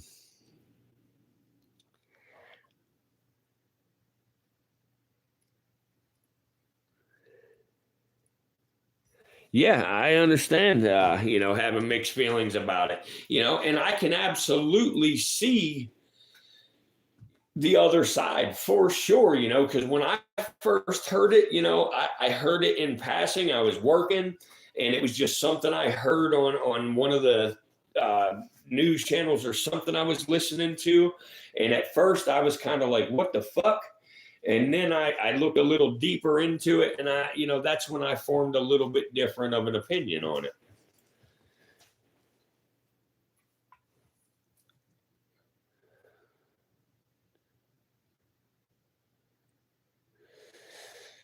Yeah, that's definitely some Ontario talk there, because I have no clue what that means. I know the A is a Canada thing, but I don't know what Tim's and getting double means. Like, unless you're talking about getting stoned, I have no clue.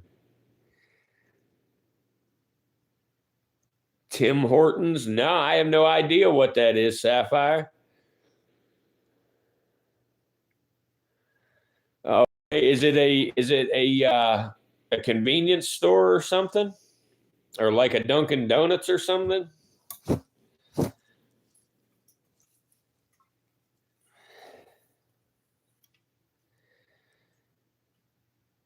Oh, okay. I got you. Yeah. Yeah, I don't fuck with Starbucks, but I do love McDonald's.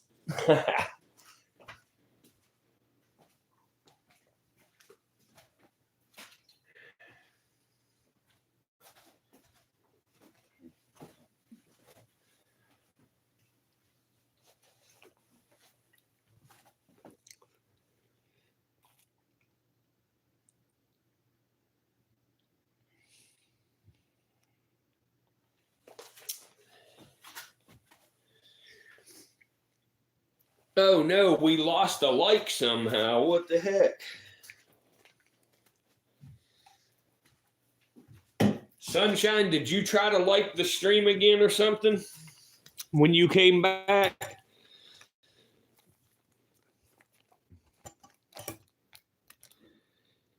Yeah, I love it. I'm a fat slob though, so that's why I like it, I guess. But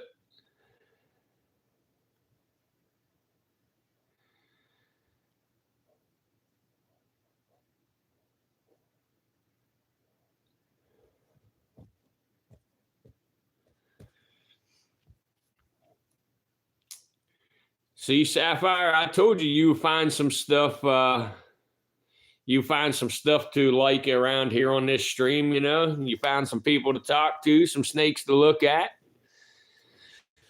Hey, folks, there's 46 people in here with 25 likes. Can I please get y'all to get me up there to 30? I just need 5 more likes. Oh, yeah, you are right, Sue. You just hit the nail on the head. That is my favorite, absolute favorite, is Hunt Brothers Pizza. Yep. You get a hunk of pizza, 2 slices for $5.49.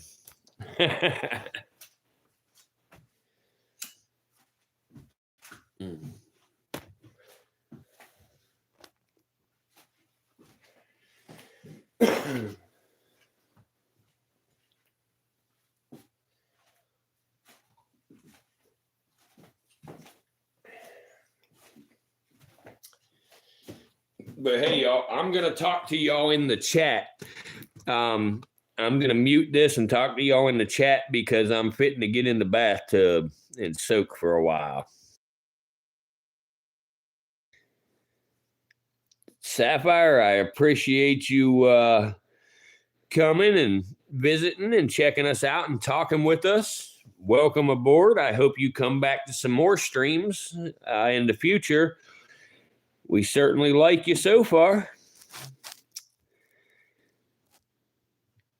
And I got a lot of respect for you, being able to talk about the things we just talked about a little bit there, and we have a little common ground there where we can understand each other and, maybe not agree, but we accept each other. I really respect that. Thank you.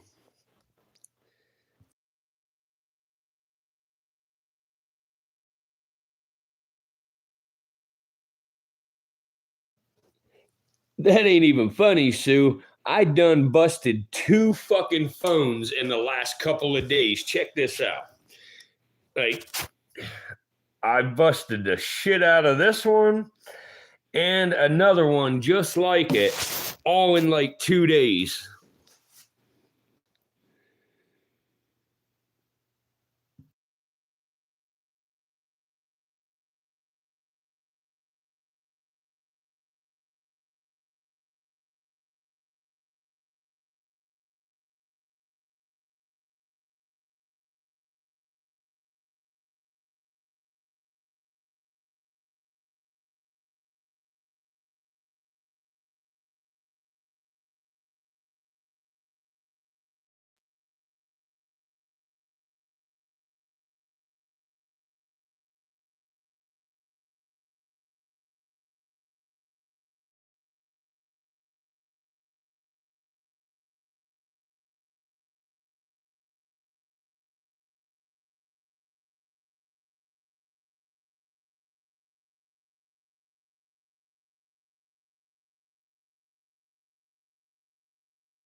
Sue, I'm going to play it on here real quick.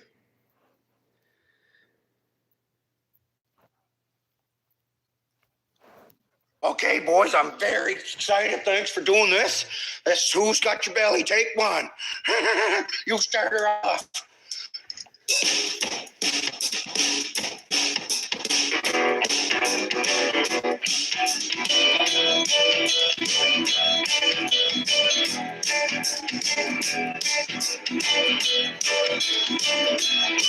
Well, the word on the street I heard somebody say is you had a real shit turtle of the day. So I looked in my pocket and guess what I found? 10 digits just waiting there to take you to town. I got a 5-finger discount coming your way. I'm a fingerball wizard, I just give it away. You looking for some family work, well don't be alarmed. I got the 32s on the end of my arm. If you feel low, I'll put my peanut in your jelly. Who's got your back? Who's got your belly on?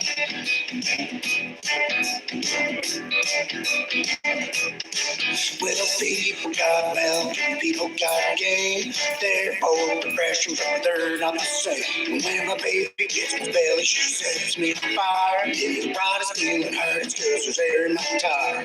When I get your belly, it's to show I care. 6-pack, spare tire, full of gold and fair.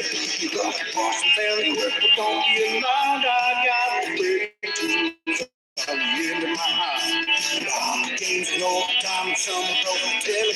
Who's got your back? Who's got your belly on? Take it out.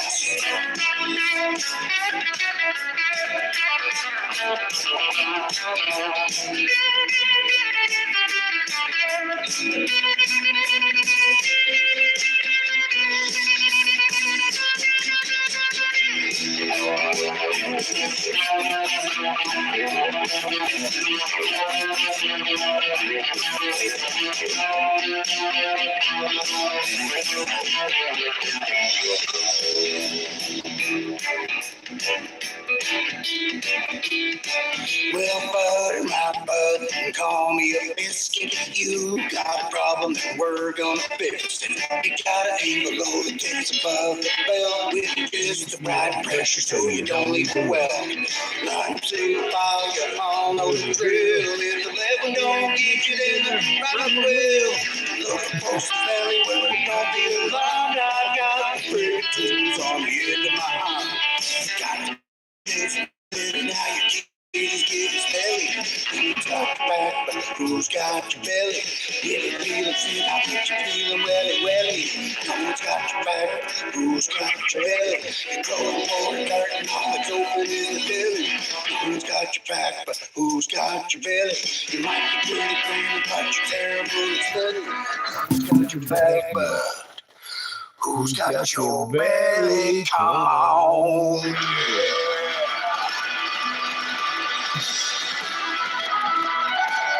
Here comes the funniest part. You know I got this. Decent. Holy fuck. That sounded just like a real song. That fucking cracks me up every fucking time.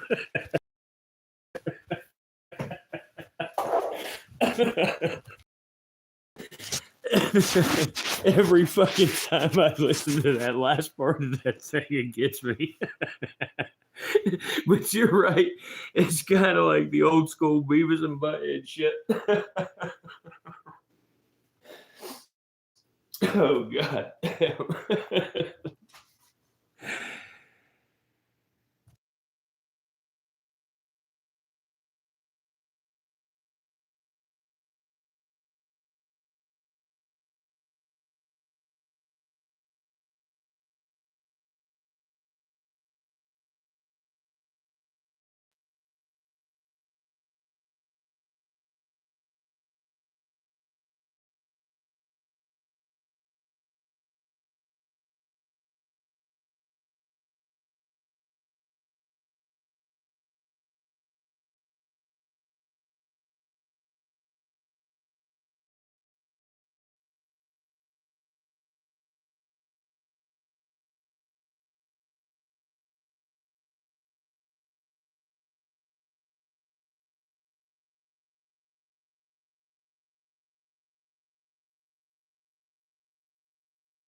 Hey guys, check this out. This is actually me.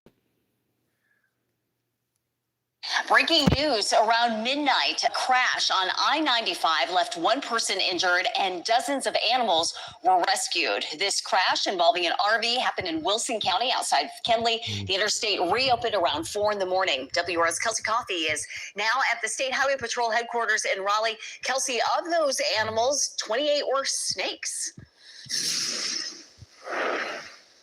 Yes, Renee, troopers say some of those snakes were venomous. At one point, one of those snakes even got loose. So this morning, a State Highway Patrol here is investigating what caused this crash between an RV and a box truck. So you can see one of those snakes there on your screen. We'll also show you some more video of the aftermath of that crash guys, on you can I-95 see in the Wilson big County. piebald female. Troopers say there were 5 people and dozens of animals inside the RV. That was my Jeep 2 dogs, that I 1 was cat, towing. 2 tortoises, 5 bearded dragons, and 28 snakes. The box truck driver was seriously injured. Troopers say that driver rear-ended the RV, and that RV was hauling another vehicle. The vehicle crashed into the RV when the box truck hit it. No one inside the RV was injured, and all of those animals were rescued. Troopers say they were able to track down that venomous snake that was loose. Kelsey Coffey, WRL News, live in Raleigh. The troopers didn't track shit down. I did, but we let them take the credit. But when renting a moving truck, you expect to fill it with boxes, totes, and furniture. But a couple in work. But anyway, yeah, guys, that was me last November, Wilson County, North Carolina. It was right at about midnight. I was cruising along, and next thing you know, I was towing my Jeep behind. I was heading to Pennsylvania to do a reptile expo, and next thing you know, out of nowhere, something smashed us. Was actually in the bedroom of the RV, laying on the bed, and that Jeep actually came right up into the bedroom of the RV. Luckily, thank God, my son did not get hurt at all. He was an adult, you know, but still, it's still my son, you know, and still my kid to me. But yeah, thank God he didn't get hurt, and you know, everything was okay. I did end up losing 3 snakes because of that. 3 snakes passed away over the wreck, and as you've seen that cluster of pythons there, you could actually see the big caramel albino female that I have showed y'all on the channel a couple of times and stuff. But yeah, it's pretty crazy. I am still in the middle of lawsuits over that right now.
Yep. It was a little funny. She said, "You can't be like that on there," and whatever. And I said, "Well," so the bottom line is if oh shit, it was a little funny. Shit. But the thing is like if they don't hit the like button and help push the stream a little further, what the hell good do they do? You know? So that's why I got like that, you know. I won't be like that no more, knowing that we got a bunch of little kids and stuff that watch, but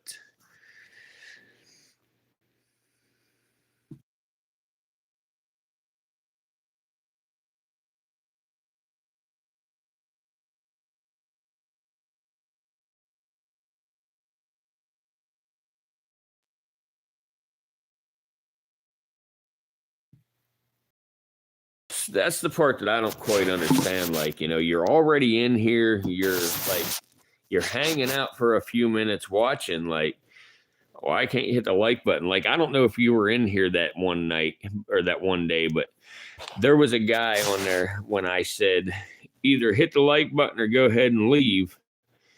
And he said, "Okay, bye." And it was somebody that I knew back when I was young in Pennsylvania. And this dude was, I don't know how to say it. I mean, I always got along with him fine. We weren't friends or nothing like that, but you know, I got along with him and stuff when I seen him around. So he knows me and everything, but still just chose to be a dick for no reason and would rather hit, you know, and say, "Okay, fine, bye then," rather than just tap the like button. You know, I don't get as frustrated as I did them first couple of days with it, because I noticed, you know, after, you know, like I said, you were my first loyal, and you know, we started getting a couple more in here and there and stuff. And, you know, we got a pretty decent little group now. And I know it's just going to grow more and more. A lot of people don't know, but YouTube now works a lot different than it used to. Like YouTube, people want to watch long form stuff.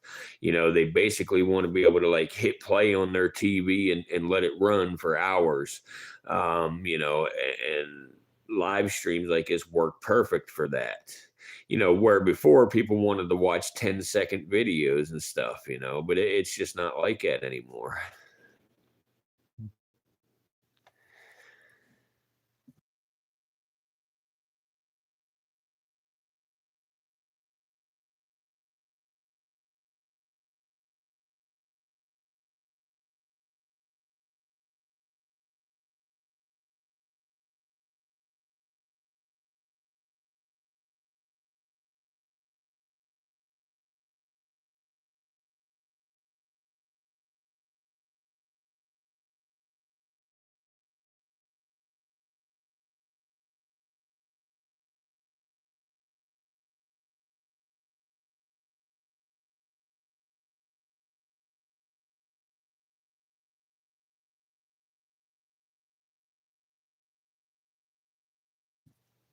Hey, folks, please hit that like button for me. I need one more like to get to my goal for the night. Can somebody please help me out and hit that like button?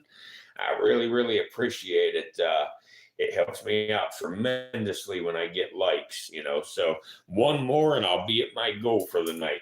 Someone help me out here, will you? You're looking at baby timber rattlesnakes, Crotalus horridus is the scientific name. These are 1 month and 1 week old babies.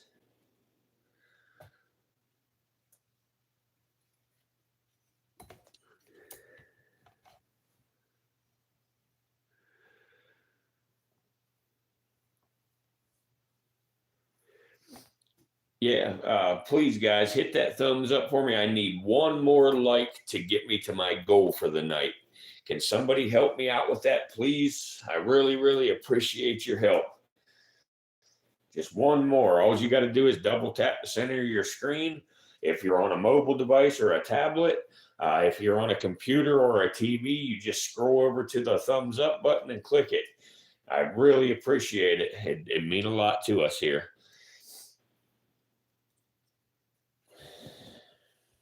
soon as I get one more like, I will move the camera and show you a different snake.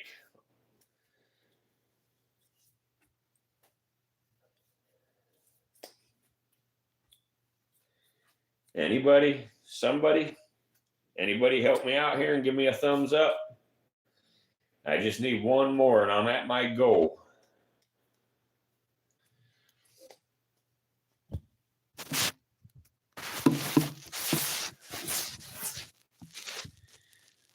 What's up, Bob? This is Bob, the albino monocled cobra. Maybe y'all be interested in seeing him for a few minutes here. There we go. Feel free to hit that like button, guys. Please, I need one more like. That's all I need to hit my goal.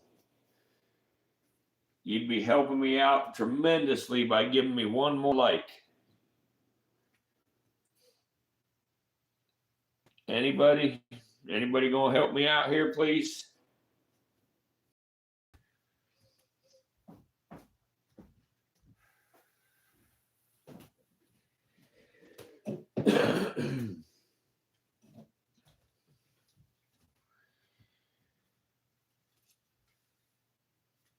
Yeah, Sue, I hear you. I know what you mean. Watching the start screens and the end screens, you know, then it's over. You're right. You're absolutely right. Hey guys, there's 8 people watching right now. There's got to be at least one of you out of that 8 that have not hit the like button yet. And I would really appreciate it if you would do so. One more thumbs up and we've got it.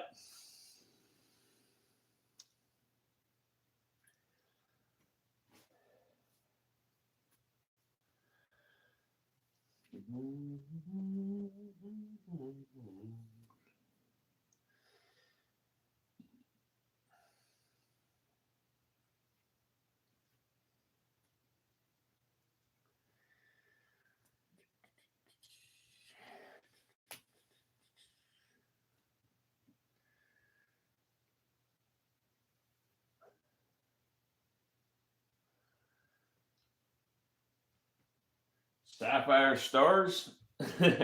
I know what you're saying, but that would be a bad idea with this little guy. This is an albino monocled cobra, highly venomous.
Yeah, he is. I'm going to go get his hide real quick.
It's all right, Bob. It's all right, Bob. We're going to give you your hide, buddy. It's all right, Bob. Here you go, Bob. Here, bud. Let me put your hide down here for you, bud. It's okay.